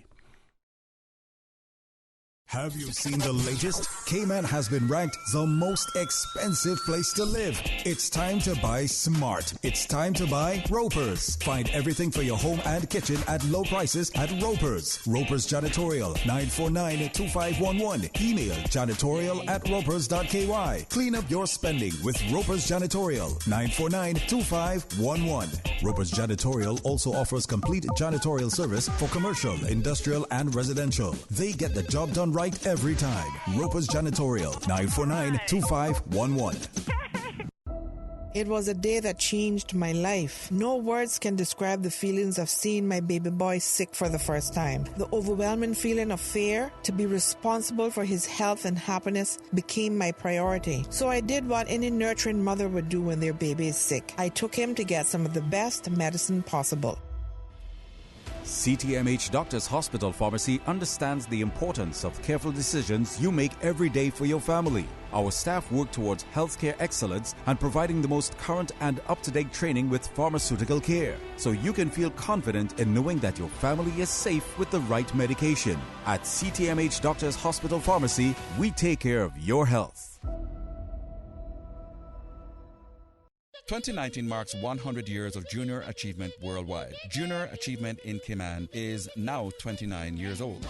To celebrate and support this milestone, help Junior Achievement Cayman to continue our work guiding next generation Cayman to new horizons in life and business. Get your ticket and enter to win an exclusive trip Namibia, known as a smile on the face of Africa, offering a unique blend of amazing desert scenes, exquisite wildlife, and fascinating tribal cultures. Get an adventure of a lifetime while supporting Junior Achievement. Purchase your ticket and stand a chance to win an exclusive all-inclusive 16-day tour to Namibia for 2 persons. Namibia can be reached from the Cayman Islands with Delta Airlines flights via Atlanta and Johannesburg. Experience the astounding and desolate dunescapes of South Namibia, the amazing endangered wildlife of the Etosha National Park. Purchase your ticket today. Junior Achievement, another Rotary Central inspiration project. Get your Junior Achievement Namibia Safari tickets on eventpro.ky before the drawing on October the 26th. Logic Fiber Internet is the fastest internet on the island. And it's gotten even better, because when you sign up now, you get 1 month free. Sounds great, but there's some very real drawbacks. Your kids will never leave. You'll have nothing to complain about. And you can't blame your online gaming stats on anything but skill. Sign up now for Logic Fiber Internet for the fastest and 1 month freest internet on the island. Visit logic.ky to sign up. Terms and conditions apply. For the Record with Orrett Connor. Initiating system. For information that matters. For the Record with Orrett Connor. Continues right now on Radio Cayman. Good morning and welcome back to For the Record. We have now been joined in the studio by the Honourable Mayor Lawrence, former Speaker for the Legislative Assembly. Madam Speaker, good morning. Welcome to For the Record. Good morning, sir. And good morning to the panel, and good morning to Grand Cayman and the Cayman Islands everywhere, and then Caymanians everywhere who listen to this show. I heard what you said about the helicopter, and I looked up in the air because I know there was a faster way to get there this morning than I found. It is reached ridiculous proportions when you sit in a line of traffic looking at the license plate in front of you and just wondering, when is it going to move? 6 inches, so you can move 6 inches too. It is really ridiculous. And, I saw they had convened a committee, another one, the Minister for Commerce or something, to discuss the congestion on the roads. So what are we discussing? We know it's there. We need to discuss what we're going to do about it. Precisely. It's like everything else. It's like education. We know what the problems are. But we need to do something about it. It's time to do something. It's time to stop the talk and do something. I get so tired of that. But anyway, I also want to add my congratulations to the Honourable Speaker, Mr. Bush, on his new promotion in the CPA. And, when I was hearing it, I was thinking one of his, who is now his opponents, and one was a strong supporter at one point, when he did the comeback after the fiasco in the 2009-2013 House, he said, he is a hard man for dead. Hard man for dead. I guess it's some calypso thing that he was saying. But he said him a hard man for dead. And so, it is true. He has come a long way, and he keeps trudging along. And I think that it is quite an achievement, because we are a very small country, a very small island. We're not independent. We're very dependent on other people to support for a position like that. And let's face it, most of the others stick together. The African bloc sticks together. The Caribbean bloc sticks together. They only include us when they want us to say something on their behalf. But if I could challenge you on that, we only include ourselves. We have, in Cayman and in past years, when the Cayman Islands went to these conferences, we were always talking about how good the Cayman Islands were, how progressive we were, to the detriment of our other Caribbean countries. Bermuda and Cayman were always standing aloof from the rest of the Caribbean. Even in football? Yeah. Well, maybe so they didn't exclude us. We excluded ourselves because we thought that we were better we were on the outside looking in, however you put it. Yeah. Maybe. Sorry, let me correct this, because I'd hate for anyone to take this. I was saying also in football, but perhaps less so with Cayman. Sorry. Yeah. Madam Speaker, go ahead. Sorry. Yes, and what you said, the Bermudan speaker had said. Bermuda they do not have their the salaries for the legislators that we have in Cayman. Their legislators are all working people. They're pretty close now, though. Their speaker is a working person as well. They're pretty close in terms of salaries. it's I've watched so many Caymanians, what I call sacrifice so much of their life for politics, for the opportunity to serve. I mean, I look at the former leader of the opposition, for example, Mr. Ezard Miller, came back here, young pharmacist. He was ostracized. They finally got rid of him up at the hospital. He started his own pharmacy business. And when he went into the House, he put it down. He said, I am going to serve the country, and he put it down. But when they put him out, he couldn't pick it up because it was gone. And that has happened to a number of our people who try to be generous to the Cayman Islands and to give their entire life to the Cayman Islands. And we can talk all we want now about the present people holders of the office now, but they all have their own businesses. They all have their side businesses. They all have their little things that they do on the side. And it's I know they do a lot of traveling. I don't know how much time they put in the office, but they do a lot of traveling. And it's just, our problem in Cayman is we have never held our politicians to account. We are worse off now than we ever were. There was a time when a controversial piece of legislation was coming to the House. It would come to the House and it would be sent to select committee, and the public would be invited over a period of months to come in and make their contribution to it and to say their piece. Whether they got included or not, the idea was there that the public could participate. Now they go and we don't even know what they're talking about. We don't hear about it till they get there. There was a time when they were going to do something. They would come out and they would get on the platforms and they would talk to you about it. I don't care if 6 people went to the meeting. The fact of the matter is, in Cayman, 6 people can carry the message. And they would come out and they would have meetings in the community. This one man, one vote was supposed to bring us closer to our politicians. Heaven help us. It has not done so.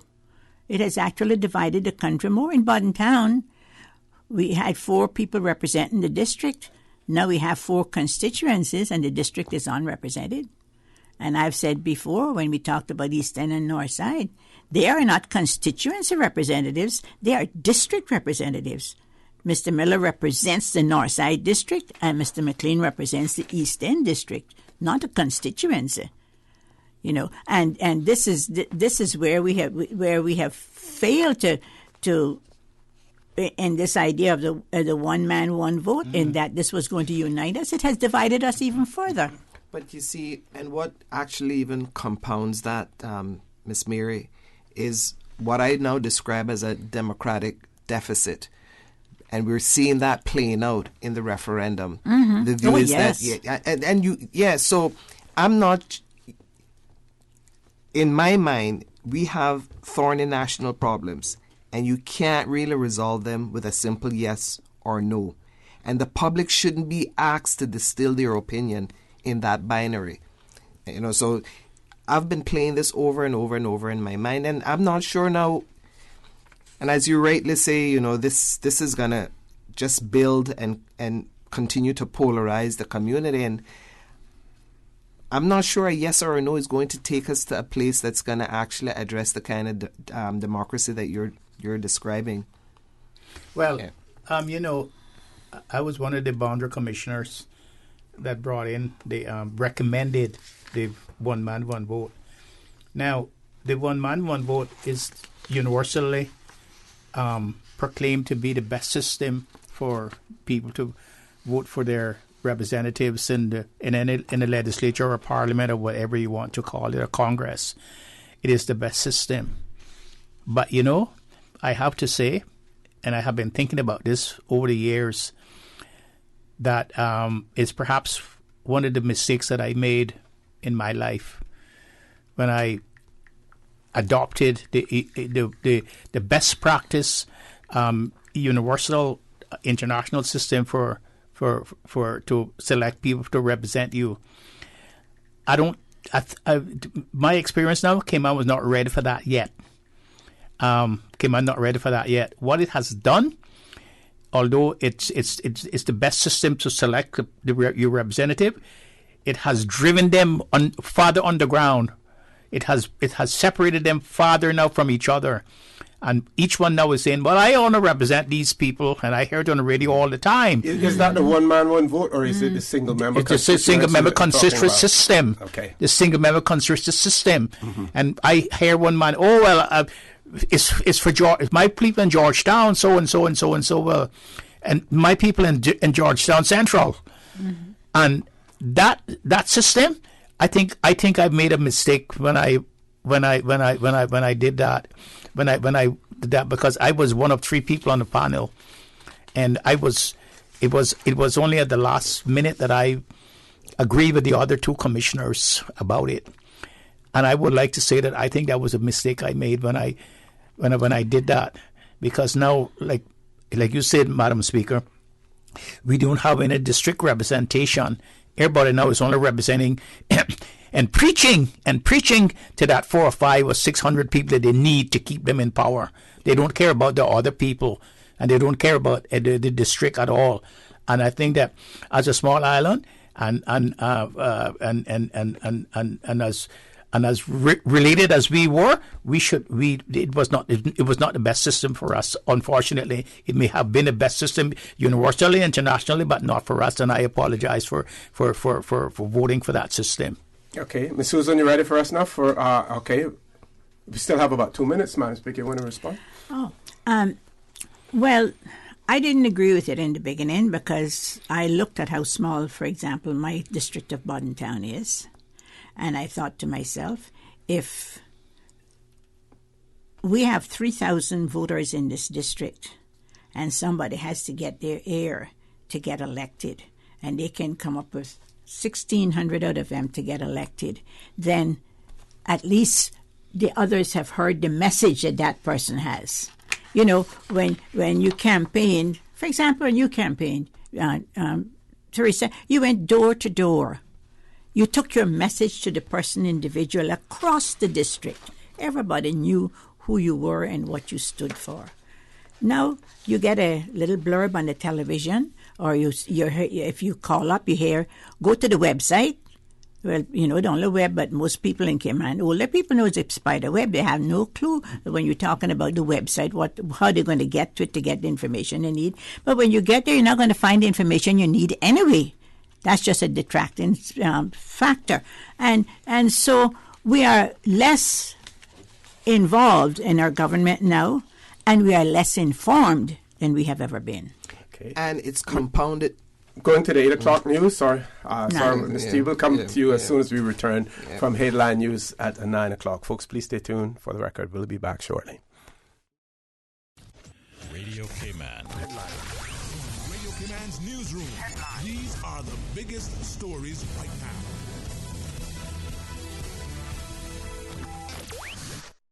K-Man records its 11th water-related death this year. Police say a 75-year-old visitor had been snorkeling in the waters off West Bay Road near Royal Palms when she got into difficulties. She was assisted to shore by members of public and subsequently transported to hospital where she was pronounced dead. In international headlines, the House of Commons is running away from its obligation to deliver Brexit, says Conservative MP Bernard Jenkin. We've got two democratic systems of deciding things in the modern constitution. One is by representative democracy, and the other is by direct democracy. What we have is a collision between two forms of legitimacy, he adds.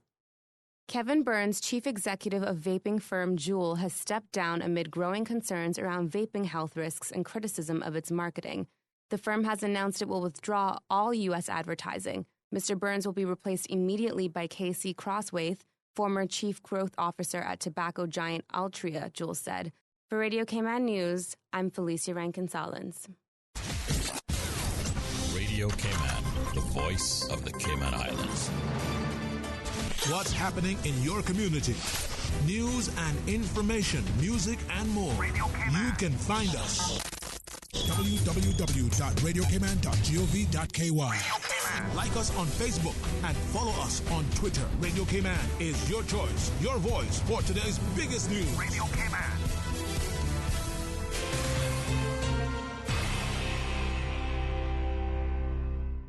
For the record, with Orrett Connor. Initiating system. For information that matter. For the record, with Orrett Connor. Continues right now on Radio K-Man. Good morning and welcome back to For the Record. In the studio with us this morning, we have Ms. Teresa Pitcairn, Honorable Mary Lawrence, Dr. Steve Macfield. I think I interrupted you to go to the break, Ms. Teresa. Back to you. So what I was going to say to Ms. Mary, what compounds this democratic deficit is the role and idea of independent politicians. And we see what happened in the last election where that whole idea is really pretty flawed. Mm-hmm. And I'm not saying yea or nay where a party is concerned. That's for people to make up their own minds about it. But at the very least, if you had a proper organized party system, it's given the anomalies that we have with the single membership constituencies that we have. Yeah, you would at least have a party system that is organized that would actually communicate with the MLA.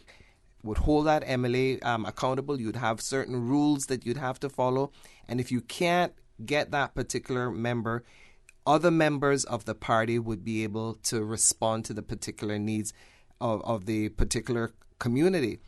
But even that, like I'm saying, is a problem. But how can you actually have an opposition out of independence? I really don't understand that, because I was listening to the radio the other day, and one independent said they had written personally a letter to the Secretary of State. I think it was Ahmed. Yes, Lord Ahmed. Yeah. Mm-hmm. Well, I mean, it seems to me that should have come from the leader of the opposition, and they could have penned their names to it in support of him, but not individually. But this is the thing. And so to me, I wonder. How are they going to function? Because each one of them are individually. You can't hold them to account for their views because they're independents. So where's the opposition really? So to me, it's you have an opposition of independents, and that's, to me, that is typical Cayman. And independents who each have their own opinion, yes, and refuse to yield or compromise with the other group, the rest of the group. You see, that's where we're at. It's the same to me like what we were talking about transportation. We have a department now that be dedicated to public transport, but we have no buses because the vehicles that we have are taxis. We got one dedicated to hazard management. You see? I mean, anytime you can stop at I was coming on this morning, and one was stopping every minute in front of me and switching in front of me to pick up the passenger. That's not a bus. That's a taxi. When you can hail him down, it's a taxi. And so we have this idiotic anomaly that we put into legislation, and we believe it. We believe this unreality. And so we do the same thing with our politics. And that is why the case now that the High Court, that the Supreme Court in England ruled on just yesterday, was very important to us, because that sets an example to us that every politician should be discussing that. And it actually should be taught into the schools as why the courts come to the decision in which they came to. Well, they weren't, people, you have to understand that the court there was the ruling, while they did not tell Parliament what to do, they were protecting Parliament against the government. That's right. And the government is a minority government. Mm-hmm. When Mr. Johnson went to the Queen, he went as Mr. Johnson. He did not go as the leader of his party with the full support of every man behind him. Exactly. He went as an individual. Yeah. Yes. And he went as an individual with a personal agenda. Mm-hmm. And no leader of any country should be able to use their public office. It's an abusive office, to use your public office for your personal agenda. And he lied. Well, that's what he did. So, But, there is something else I want to say here. And I want to say it before I forget it.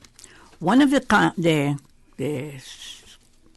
exceptions I've had with the Constitution we have at the present time is that decisions regarding its interpretation is in the hands of one person.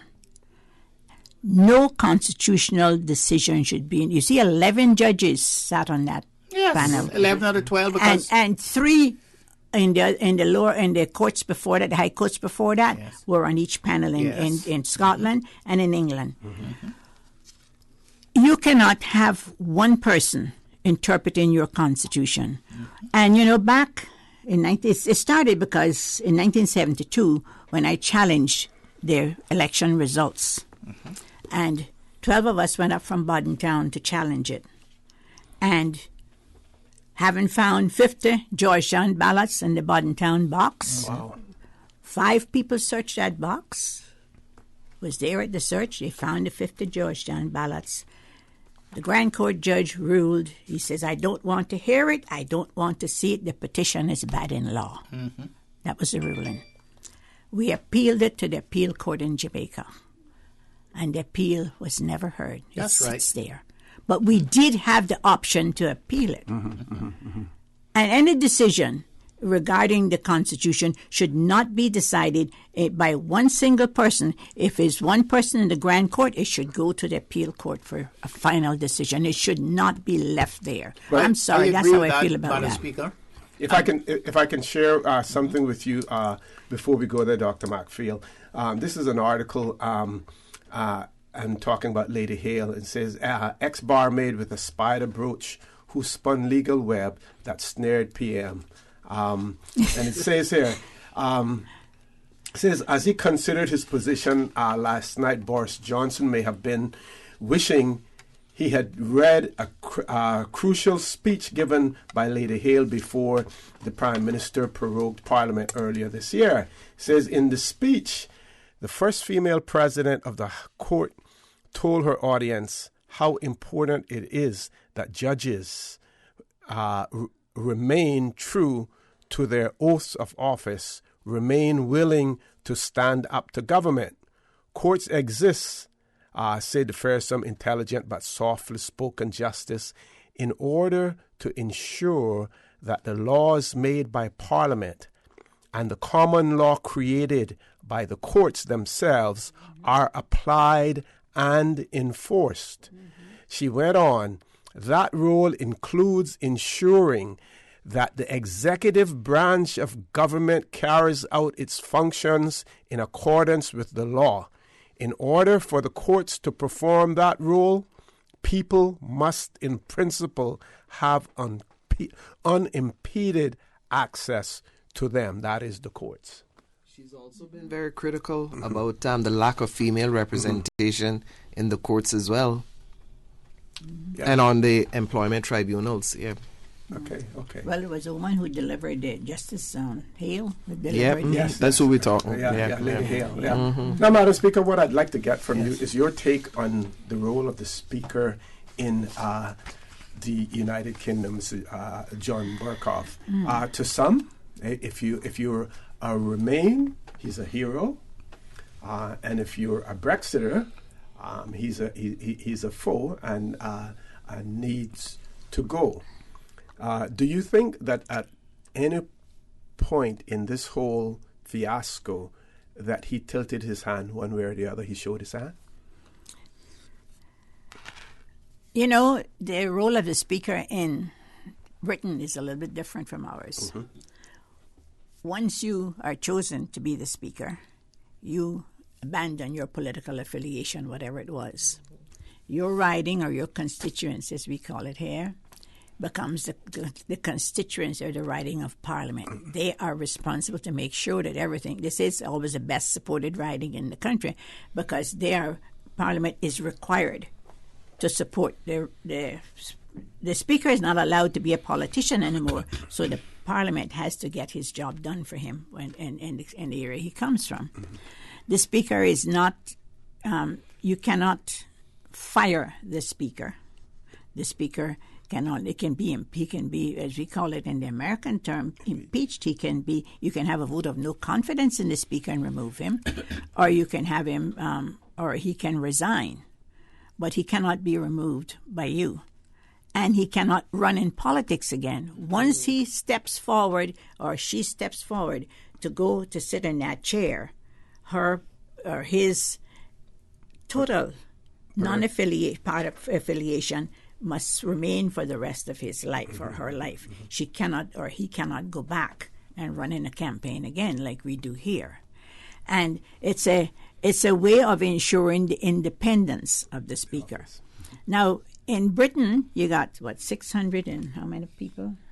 625, I think it is. 650 members. 650 members and 408 parties. Yes. And so you have all of these voices, I guess, yelling at you and telling you. I've been in the British Parliament, and to me, it's total chaos. Most of the people can't find a seat in the House if they're all there. They have to wait outside. And when the crucial vote is coming up, the roll call is taking place, and they come in and they file pass and they cast their vote. When it comes to Mr. Burkhoff, did he yield to pressure? I think that maybe the shouting got the best of him. I don't know, but I don't know what he could have done to have changed the situation at that point. Once the Prime Minister gets up and makes a move like that, he can adjourn the House. He could suspend the House. Those were the moves that he should have made and didn't make. Instead of the Prime Minister being allowed to go to the Queen for prorogation on the pretext that he needed 5 weeks to prepare for her speech, when in truth, in fact, these things only take 3 or 4 days to organize and put together. And he called for prorogation. The Speaker could have suspended the House, called him into his chambers and says, "Tell me what this plan is and where you're going with it." And that is the role of the Speaker, is to hold the reins firmly in his hands. But Miss Mira, people accuse him of having his own personal view about Brexit and wanting to ensure that the England stays into Brexit. Well, they say that personally. And they were saying that he's the one who engineered, helped them engineer to be able to take over the parliamentary agenda in order. To pass this no deal Brexit. Yeah. But in England, the Parliament has the right to do that. They have the right to take out the parliamentary agenda, because remember, Parliament is supreme, and the executive is subordinate to the Parliament for their collective responsibility. So all what he did was only brought forward the laws and the traditions of Parliament. But what he did was not unlawful. Okay, now one of the comparisons, and we're going to take a commercial break. When we come back, maybe we can touch on this, the comparison between the UK and the US. We see in the US, for instance, the Congress having a very difficult time getting documentation from the executive, whereas in the UK and in the UK courts, that documentation had to be provided to them. All of the emails, all of the correspondences between Boris Johnson and his ministers in relation to the prorogation, what it was, why he was proroguing the House, and the whole issue of Brexit.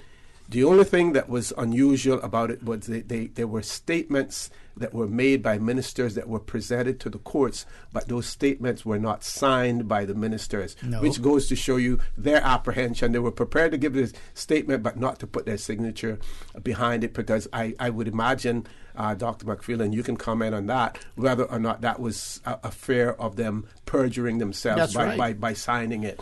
But we're going to take a commercial break. When we return, this comparison between the U.S. system and the U.K. system, would like to continue along those lines. So, folks, please stay tuned. For the record, we'll be back shortly. It was a day that changed my life. No words can describe the feelings of seeing my baby boy sick for the first time. The overwhelming feeling of fear to be responsible for his health and happiness became my priority. So I did what any nurturing mother would do when their baby is sick. I took him to get some of the best medicine possible. CTMH Doctors Hospital Pharmacy understands the importance of careful decisions you make every day for your family. Our staff work towards healthcare excellence and providing the most current and up-to-date training with pharmaceutical care, so you can feel confident in knowing that your family is safe with the right medication. At CTMH Doctors Hospital Pharmacy, we take care of your health. Have you seen the latest? Cayman has been ranked the most expensive place to live. It's time to buy smart. It's time to buy Ropers. Find everything for your home and kitchen at low prices at Ropers. Ropers Janitorial, 949-2511. Email janitorial@ropers.ky. Clean up your spending with Ropers Janitorial, 949-2511. Ropers Janitorial also offers complete janitorial service for commercial, industrial, and residential. They get the job done right every time. Ropers Janitorial, 949-2511. Sometimes having a middleman is not a bad thing, especially when it comes to insurance. Do you know that when it comes to cost, ease, speed, and peace of mind, insurance brokers ranked higher than when customers buy direct? So, for all your insurance needs, call Fidelity Insurance. We're the middleman you want. Call us today at 949-7822. Fidelity. We're good for you. Show your support for the scuba diving and water sports industry at the 2019 International Scuba Diving Hall of Fame Gala Induction Ceremony on Friday, October 4th at the Margaritaville Beach Resort. Tickets cost $75 pre-sold or $100 at the door, so get your tickets today. Tickets are available from the offices of the Department of Tourism and the Cayman Islands Tourism Association. The International Scuba Diving Hall of Fame Gala Ceremony, Friday, October 4th. Get your tickets now. Radio Cayman's Super Jam Show, the #1 drive time entertainment show on your radio, featuring Will Sinatra. Enjoy a mix of pop, hip-hop, dancehall, and soca, and an entertainment trivia section. Another proud sponsor of the Super Jam Show. Merengue Town. Time to feel the rhythm. Time to feel the vibe. It's time for Merengue Town. For the record, with Orrett Connor. Initiating system. For information that matters. For the record, with Orrett Connor. Continues right now on Radio Cayman. Good morning and welcome back to For the Record. In the studio with me, Honorable Mary Lawrence, former Speaker of our Legislative Assembly, Ms. Teresa Pitcairn, Dr. Steve McPhail. One of our listeners has written and said, good morning. It seems that we have forgotten that one man, one vote was recognized and agreed to be only a step in the progression towards greater democracy through proportional representation. What happened to that progression? Anyone wants that? Anyone wants to answer that? This listener is saying that one man, one vote was only seen as a step towards proportional representation. And you know what proportional representation is all about. It's a change from first past the post system that we have. Yes. And then you're elected based on the proportions. I'll give more details about it in a while rather than trying to explain it here. So where are we with that? Are we going? Do we think we're going to go any further? I don't think so. Than one person, one vote, single member constituencies? I don't think so. I don't think so. No. I think we have not even mastered this system that we have right now. You know what reminds me of? The 1972 Constitution, when all the opposition was out there, saying what a bad document that was, and how as soon as they got in, they were going to change it. They were going to take us as far from the British government as they possibly could. Basically, I guess they were going to tow us somewhere. And when they got in, it was such a nice little document for them to use to do what they wanted to do that it never got changed till 2009. I mean, they amended it a couple of places along the road, as I have the amendments, but they never got around to doing what they said they were going to do. Because power corrupts, and absolute power corrupts. Absolutely. And we have, just like you were talking now about how they sold this idea to us of the one man, one vote. They told us that. We believed it. And when they got to the House, that was it. That was it. There was no more involvement with the public after that. They have us before they had, like in Boddentown, they had 4,000 voters they had to take care of. So if they had to have a meet in Savannah, they had to have one in Boddentown, they had to have one in Northwood, they had to have one somewhere. They had to tell everybody what they were doing. They don't have to do that anymore now. No, it's a very small group of people. Even that very small group of people, they don't call meetings in the areas and say, this is what the country is. This is the agenda for the government for this year that is coming up. Some of them do by WhatsApp now. I told you I don't have WhatsApp. Miss Mary, but OC, I'm going to beg you all for some time. What's their name? Maxine Waters, demanding my time. What I wanted to hear from you specifically this morning, and I stayed up all night doing all this reading, was for you to explain to me or shed some light. Why is it we didn't have...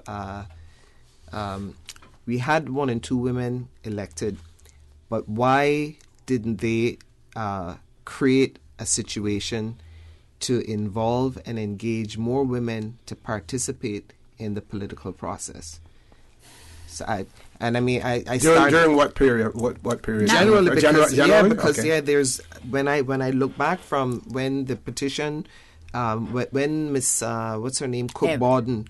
I even went as far back as that when she tried a thing as an Englishwoman to get elected, and it had to go to the Jamaica, and they said no, we weren't having it because you didn't have any legislation.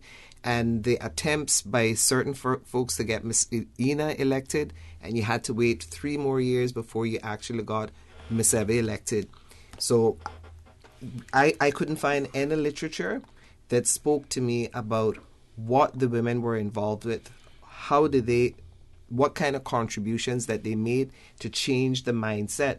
Because women had value based on the Victorian values, in that, you're there, you belong to your husband, you're only there to have children, and so on and so forth.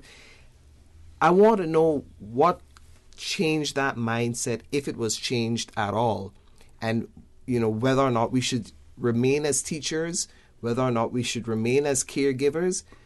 Why didn't we see a significant change, bearing in mind that 54 or 56% of the voters in our community 57 are women. 53 for 47, sorry. 53 and many of our women are the backbone in these political parties who run on the ground to get the job done. So I wanted to have some sense that I could, nibble on to explain that, because I couldn't find anything in the stuff that I've read. Madam Speaker? Well, in Boddentown, we had quite a few what I call independent women who, that they just spoke their minds. Mm-hmm. They had no compunction about speaking their minds. When Aunt Eva came back from Jamaica, I call her Aunt Eva because she's my husband's aunt. But when she came back from Jamaica, she had lived in Jamaica for many, many years and been involved in the party system there. Mm. So when Orman and Warren and them decided they were going to form a party, she was the kingpin in Boddentown, or linchpin in Boddentown, to get it done because she knew what she had to do. She knew how to organize the party. And believe it or not, it was a good grassroots movement at that point because they were... The group was they picked their own representatives. They had ran Francine and Laurel before her, and lost that election. But they didn't give up. They were ready to go back at it again. What really happened there was when the party system fell apart. And here we have this. Now we say we have a party system, but we don't have a party system. We have a machinery that elects people. We don't have a party system. The party system is from the grassroots up. Right. We should have a party, an organization. Well, what is it they call it? The district committees that were... Yes, district committees. Yes. Yeah, but district councils. We're still waiting 10 years after the Constitution to have a district advisory council. You see, if we had that, we could hold the legislators in line in the district. You got 7 in Georgetown. The district council is going to be pulled from those 7 constituencies, and they would hold the politicians in line. But that was never put in place. And when after the party system fell apart, there was no one to push the idea that women could really do what they were supposed to do. Mm-hmm. No one pushed it. And women got pulled into for the financial world. They got pulled into the working world, period. And they're coping with work and they're coping with home. Mm-hmm. And as more and more women got sucked into it, the mothers and the grandmothers and the aunts who had helped take care of the children before, and as more of them got pulled into it, the base became smaller and smaller to get something done. But growing up, when I came from Jamaica at age 11 to Cayman, I heard no conversation about politics. When I grew up with my mom in Jamaica, my mom was a member of the JLP, and every Sunday she had a lot of strong women there, and I mean there were men there as well, but strong women that I looked up to. Some of them were my godmothers, and politics, whether PNP or you were engaged, and I'm wondering also if we never had a history of unions. You don't have runaway slaves. We had our type or structure of slave elements here, but we didn't have the kind of revolts that you had in other communities, which actually led to the development of unions. Caymanian men were mostly seafarers, so they weren't necessarily concerned or involved with the whole activity surrounding unions and the importance of unions. Being organized and united. And that's what I mean. So I'm wondering if that too actually took away from the reason why we don't even have that kind of discipline that is necessary to have a proper party system. Well, you see, when the party came into being, we first with Warren and Orman and a bunch of them, when they got the party together. When that fell apart, Orman was out of it. Warren was the only person elected to go back out of that group of people into the House. They got involved in the thing of building the nation because we were thrown into our own resources now to build Cayman. And so everything started to evolve around that. And the people, we have something here in Cayman that sometimes when I say it, I feel bad about saying it. But we have a situation in Cayman with women where women are their own worst enemies. They talk about each other. Yeah, they put down each other. Yeah. You know, I've used this in demonstrations. A man gets a promotion, and all the guys in the office the next morning slaps on him. Man, great for you, great for you. Let's go have a drink to celebrate. A woman gets a promotion. They say, how'd she get that? Mm-hmm. I mean, tell us how she got that. What was she doing if she got that? Mm-hmm. You know, well, if she think I'm going to help her get her job done, she can think again. That is not going to happen. So we don't have any cohesion in getting things done. And voters have different expectations from women as well. I remember when Khadijah was senator in Trinidad and Tobago, and she was running. She's the opposition senator. One of the things people campaigned against her about was the fact that she was a divorcee. You know, so your whole personal They campaigned at me that I was married to the wrong man. Oh, I mean, so Miss Mary, you made a statement just a while ago about not having the district councils, and I think Teresa made a statement about the standards in public life not being implemented. Do you think that is a issue of unlawfulness? Okay, we're going to have a speaker answer that as soon as we return. We pass our break. Ms. Susan, do we still have a caller on hold as well? Should we... We'll take the break, ask the caller to hold, hang in there. As soon as we come from the break, we'll take the call, and then we'll have Madam Speaker answer Dr. Steve Macfield's question. Please stay tuned for the record. We'll be back shortly. I'm going to Vant Motors to test drive the new 7-seater Rush. They have some really sweet deals going on now, not true? Yep, on SUVs. And they sweeten the deal by giving you a warm oven-baked cookie with each test drive. Better test drive more than one, just to be sure. Take a test drive for a sweet surprise this month at Vant Motors. Test drive any SUV and receive a freshly baked cookie. It's our way of saying thanks for dropping by to check out our huge sale on every SUV in stock. Save up to $4,400 during Vant's summer SUV sale. That's every SUV in stock on sale for thousands off or cash back. Sweeten the deal only at Vant Motors, Walkers Road. At Seaboard Marine, customers often ask us questions about their shipments. I have various items coming from different suppliers that I need to ship to Cayman. Do you offer consolidation? Yes, Seaboard Marine offers consolidation for full and less than container loads. We can hold your packages at our Miami warehouse until everything arrives and ship it all in one go. And we have the best rates to Grand Cayman. Visit seaboardmarine.com for more information. Shipping shore to shore, The Breeze Fusion is back Saturday, November 2nd. Bigger and better.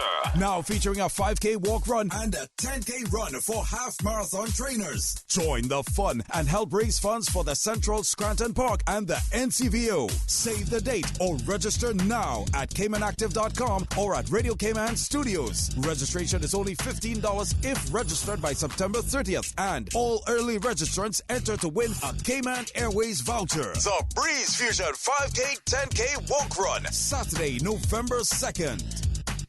Remember to discard all fresh fruits and vegetables, meats, all foods in canisters, dented, leaking or rusting cans after they have come in contact with floodwater. Also discard foods that are stored in cardboard boxes, paper foil, cellophane, and cloth, as well as those in open containers and packages. For more post-hurricane food safety tips, visit DEH website at deh.gov.ky.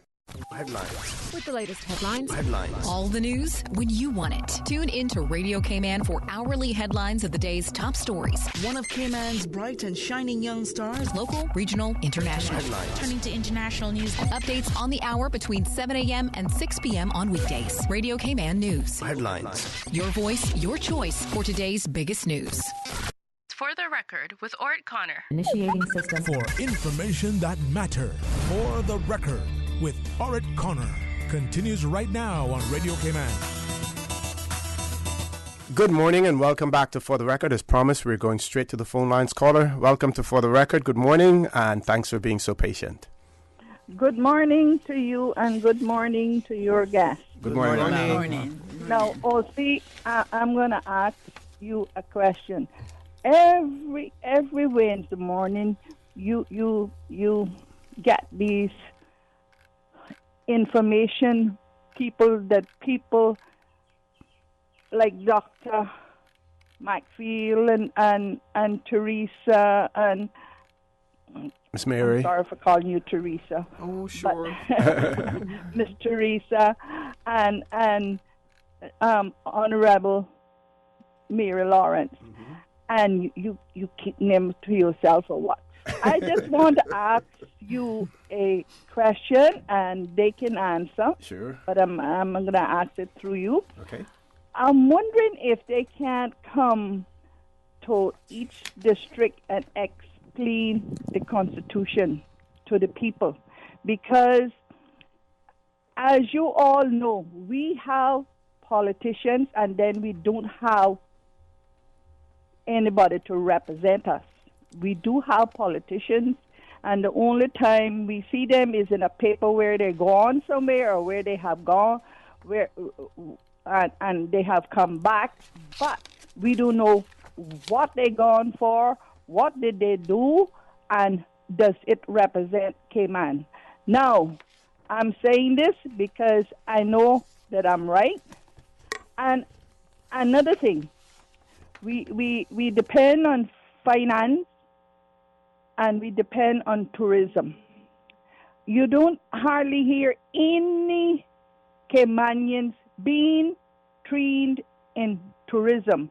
In fact, we're losing Caymanians that have been in tourism nearly every day. There was a young lady trained in tourism, and then to one of the so-called five-star hotel, her and her sister both, and somebody else, because all the bosses are from abroad, and somebody else came in and they decided they didn't like her, and they did her so bad that she had to leave the job. Now she couldn't get a job anywhere else in tourism, so she's gone on to England, did another year of schooling, and now she is in banking. So we're losing them. We're losing our young people by the day. So if Dr. McFeel and Miss Lawrence and Miss Teresa can come to the district and explain Constitution to us, please do so. I know it would probably take a lot of arrangements and stuff like that, but me as a citizen and listening every day and wondering what's happening to Cayman and what is going to happen to Cayman, especially for the young people that is coming out of university and can't get jobs in their own island. Thanks for listening, and I hope that could be done. Folks? Well, I suggested this to some of my other colleagues some time ago. I suggested this to Honorable Roy Borden and McGill McLean some time ago, because the truth of it is that some of the politicians don't read the Constitution, and some of them who read it don't understand it. Mm-hmm. That's the problem that we have with them, and then they keep making excuses and ad libbing, and then trying to use it as if it's just an ordinary piece of document. It is the highest law in the land. It is the document from wherever all the law gets its foundation and its legitimacy, and so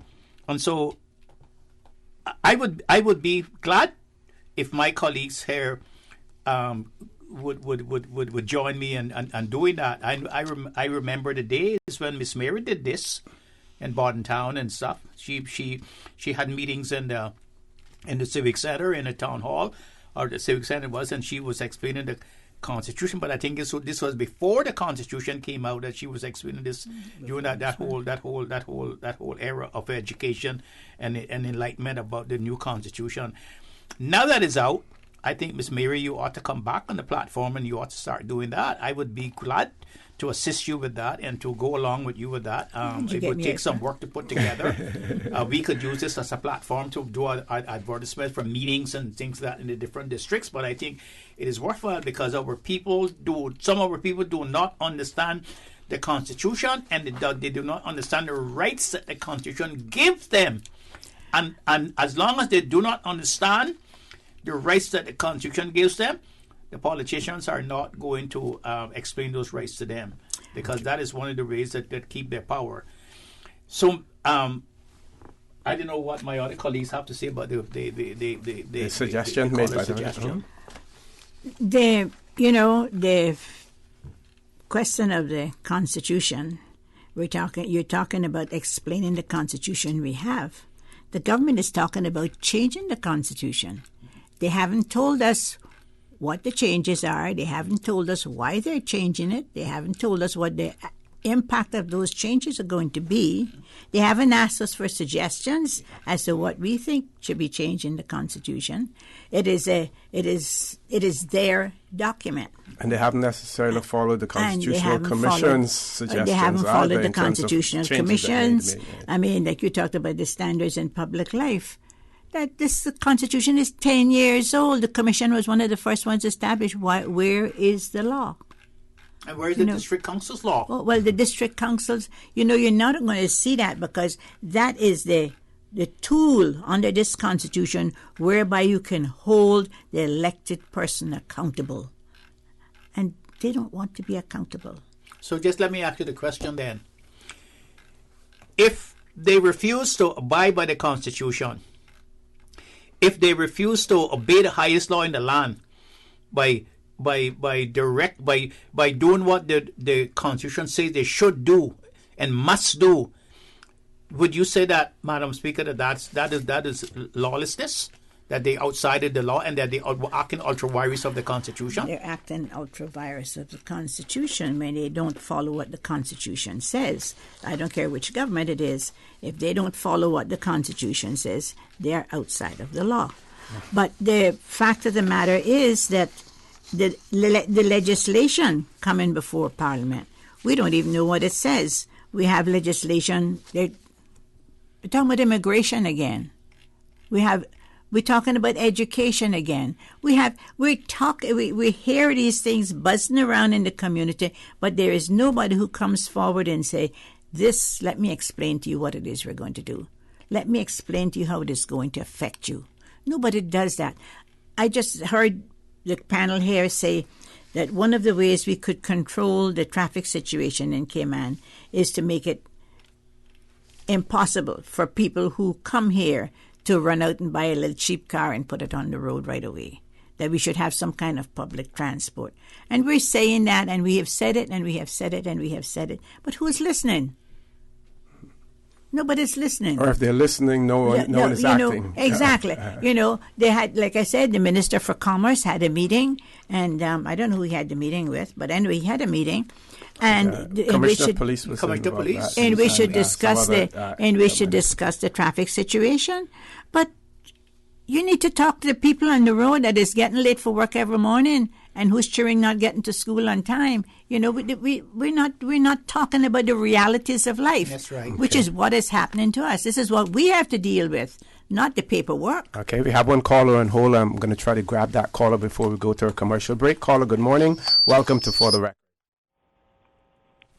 Good morning, Mr. Orrett Connor. Good morning, sir. Good morning to you, panel. Yes,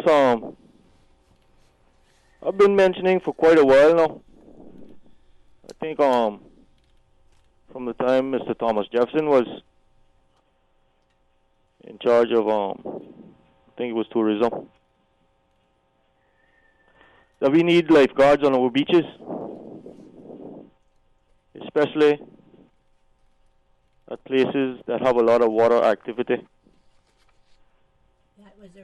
I don't interrupt you, but that was a recommendation we made when we did the review after the disappearance of the 5 people. That was one of the recommendations made by Mr. Nixon and myself to the Parliament. I remember that. Because just a few days ago, a lady got drowned again. Mm-hmm. And it's my belief that if we had lifeguards on that beach, maybe one of those lifeguards could have probably noticed her immediately when she was having difficulty and could have probably saved that woman's life. So the government needs to get really serious now and start providing lifeguards on our beaches, because I think it's really unfair that especially our visitors come here and find themselves in difficulty when they're drowning and we as a country not providing things, people such as lifeguards to save their lives, and this is work that Caymanians can do. Mm-hmm. Because when you're drowning, a person can be 5 feet away from you, and that person will not know that you're drowning, but a lifeguard can notice you a lot sooner. Yeah, they would have specific trainings. Yeah. But I think, caller. Thank you very much, caller, for that. Very quickly, Dr. Markfield. Go ahead before. As I understood it from some certain quarters, one of the reasons why they do not want to put lifeguards on the beaches is because then something happened, they will have some liability. Yeah. They will blame the lifeguard for not being attentive as it should have been, and then you could sue the lifeguards for something. I think that's one of the reasons why. But yes. Okay, we have one more caller. Ms. Susan, let's take the call and then we go to the break. We'll ask the caller to be as brief as possible, and then we'll go to the break. Caller, good morning. Welcome to For the Record. Good morning, caller. Welcome to For the Record. Okay, we'll take the commercial break. Folks, please stay tuned. For the Record, we'll be back shortly. At Seaboard Marine, customers often ask us questions about their shipments. Hi, I'm thinking of buying a car from the States. Which port do you ship out of? Hi, we ship out of Miami, Houston, and Brooklyn. Just let us know your port of choice and we can provide you with a quotation and answer any questions you may have on insuring and protecting your vehicle during its journey. Shipping shore to shore, Seaboard. Sometimes things just don't go as planned. That's why you need Contractors All Risk Insurance from Fidelity Insurance Brokers. Ensure you're covered in the event of property damage and third-party injury or damage claims during your construction projects. And with Fidelity Insurance Brokers, you can be sure you are getting competitive pricing and superior customer service. Call us today for a free quote. Fidelity, we're good for you. 2019 marks 100 years of junior achievement worldwide. Junior achievement in Cayman is now 29 years old. To celebrate and support this milestone, help Junior Achievement Cayman to continue our work, guiding next generation Cayman to new horizons in life and business. Get your ticket and enter to win an exclusive trip, Namibia, known as a smile on the face of Africa, offering a unique blend of amazing desert scenes, exquisite wildlife, and fascinating tribal cultures. Get an adventure of a lifetime while supporting Junior Achievement. Purchase your ticket and stand a chance to win an exclusive all-inclusive 16-day tour to Namibia for 2 persons. Namibia can be reached from the Cayman Islands with Delta Airlines flights via Atlanta and Johannesburg. Experience the astounding and desolate dunescapes of South Namibia, the amazing endangered wildlife of the Etosha National Park. Purchase your ticket today. Junior Achievement, another Rotary Central inspiration project. Get your Junior Achievement Namibia Safari tickets on eventpro.ky before the drawing on October the 26th. The Breeze Fusion is back Saturday, November 2nd. Bigger and better. Now featuring a 5K walk run and a 10K run for half marathon trainers. Join the fun and help raise funds for the Central Scranton Park and the NCVO. Save the date or register now at CaymanActive.com or at Radio Cayman Studios. Registration is only $15 if registered by September 30th. And all early registrants enter to win a Cayman Airways voucher. The Breeze Fusion 5K, 10K walk run. Saturday, November 2nd. For the Record with Orrett Connor. Initiating system. For information that matters. For the Record with Orrett Connor. Continues right now on Radio Cayman. Do whatever you want to. Good morning. Welcome back to For the Record. Do we still have that caller there, Ms. Susan? No caller. And we've closed the phone lines off as well. Folks, I want to share with you a conversation that we had off the air.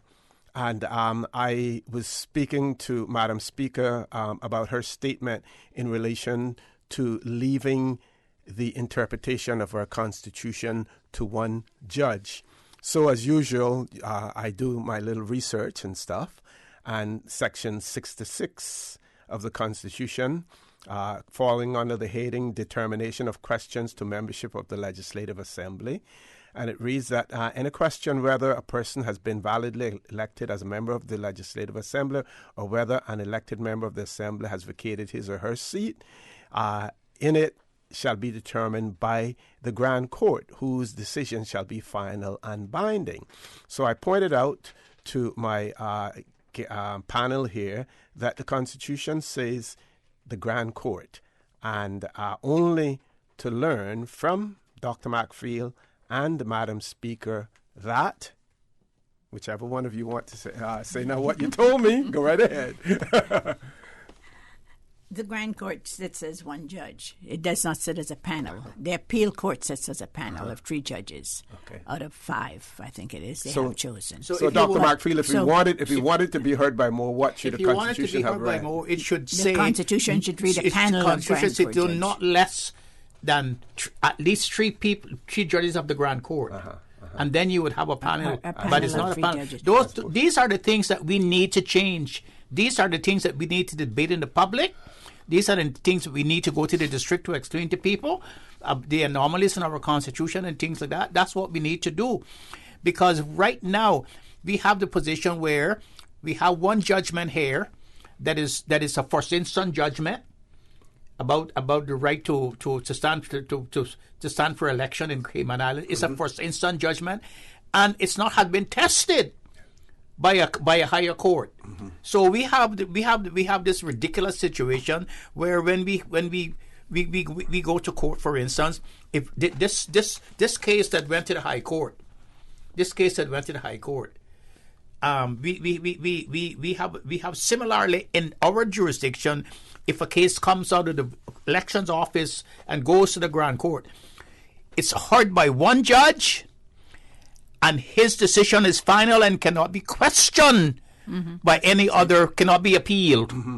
Cannot be appealed. And you notice in England, it went to a first instance judges, 3 judges in a first instance court. In 2 courts. In 2 different courts. And then it went to the Supreme Court of 11 judges. The Supreme Court in England exists of 12 judges. But because they don't want to have a deadlock, they 11 people hear the case. And it was a unanimous decision. You see, and the problem that we have here is that we're so far behind, and our politicians and people do not allow the people to know how far behind we are. So we need to start re-educating our people as to what the modern world is outside.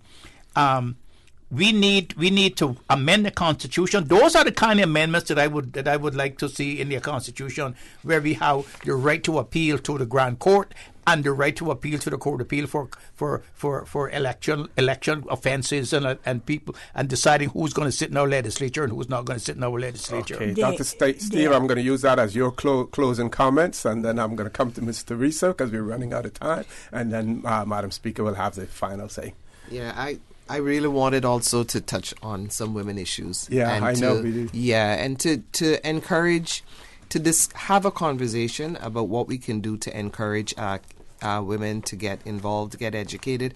I know that some of the times women are discouraged from getting involved with the political process because they're expected to take care of their families, take care of their children, and work at the same time. And of course, if you run for public office, your time is really not your own. I mean, sometimes you're working really late at night and you need proper support to run for public office. You also need finances, so you need to get a group of people who would be willing to pool their resources so that you can provide the kind of support that women need to get elected. And I say that not because I'm a woman, but because I know from experience and from a lot of the literature that is discussed about women in leadership, that you find a more balanced situation in the legislature and indeed in the office when you have women more involved and having a say about the way things go. And it's not because women are better.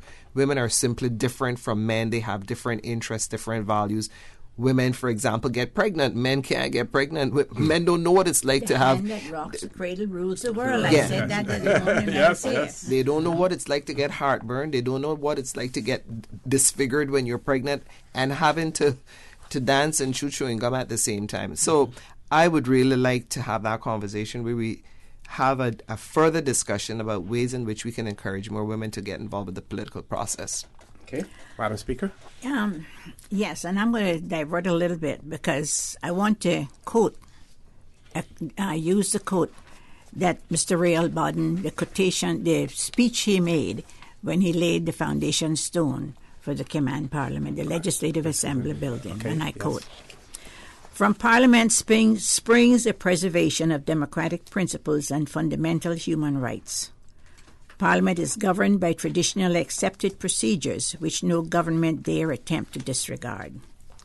I hope that many of our young people who are here today will spend more time thinking about the parliamentarian's true role in effectively preserving fundamental human rights and peace and true government of this territory. I hope that this building will see and be the center of many illustrious Caymanian parliamentarians from among these present members and those of our youth who will step forward to take their rightful place. May it be our parliamentarians' earnest desire to maintain and cherish these important principles, that people have the right and opportunity to express their wishes peacefully through regular general elections, that there should be freedom of speech, freedom of publication, freedom of opposition, and the independence of the judiciary." That was Mr. Real when he laid the cornerstone for the Cayman Islands Legislative Assembly. And what year was that? 1971. 72, yeah, okay. For the person who wrote in about proportional representation, and I said I would share with my audience the, some information about proportional representation. And proportional representation, also known by the acronym PR, it characterizes electoral systems in which divisions in an electorate are reflected proportionately in the elected body. For instance, if a certain number of the electorate support a particular political party, or a certain percentage as their favorite, then roughly that same percentage of seats will be won by that party.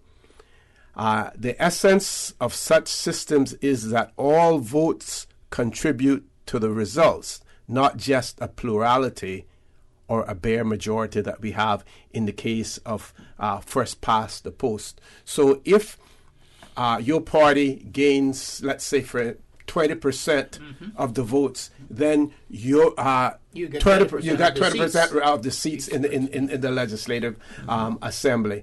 It goes on to say that the most prevalent forms of proportional representation all require the use of multiple member voting districts, also called super districts. It is not possible to fill a single seat in a proportional manner. In fact, the implementation of proportional representation that achieves the highest levels of proportionality tend to include districts with large number of seats. So you have to have, multi-member seats in order for that.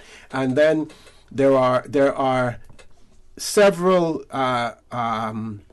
versions of proportional representation that make up the proportional representation family. They also include what is called a party list proportional representation, the single transferable vote form of proportional representation, and the mixed member proportional representation. Of course, just based on what I'm explaining here, that can be extremely, extremely complex voting system and a complex compiling of the votes as well. And, when we went to one person, one vote, some of the politicians complain and say, people are going to get confused. They're so accustomed to voting, giving 4 votes and 3 votes and stuff like that. People are going to get confused. So can we imagine what proportional representation may do, unless we use it in its simplest form here in the Cayman Well, Islands. we considered that, but we rejected it because it was too complicated. Yes, yeah. And then when you start giving people 20 or 30% of vote, it was good. that would be more controversial. Than Exactly. So. Folks, I want to thank you for allowing Radio Cayman and by extension For the Record into your homes, into your vehicles as you traverse the very busy roads of the Cayman Islands into your places of work, whether it be an office cubicle or if you're working in the outdoors. I also want to thank my illustrious panel here this morning. Again, Dr. Steve McPhail, Ms. Teresa Pitcairn, and Honourable Mary Lawrence, Madam Speaker. I also want to remind you that we are our brothers and our sisters' keepers. There is always someone out there who's less fortunate than we are, and I ask you to extend a helping hand to them. If you can't do that, then I suggest you donate to a worthy charity, because we always want to consider those who need, not necessarily those who want or even those who crave. I say to you, have a great day. Continue to support your radio station, Radio Cayman.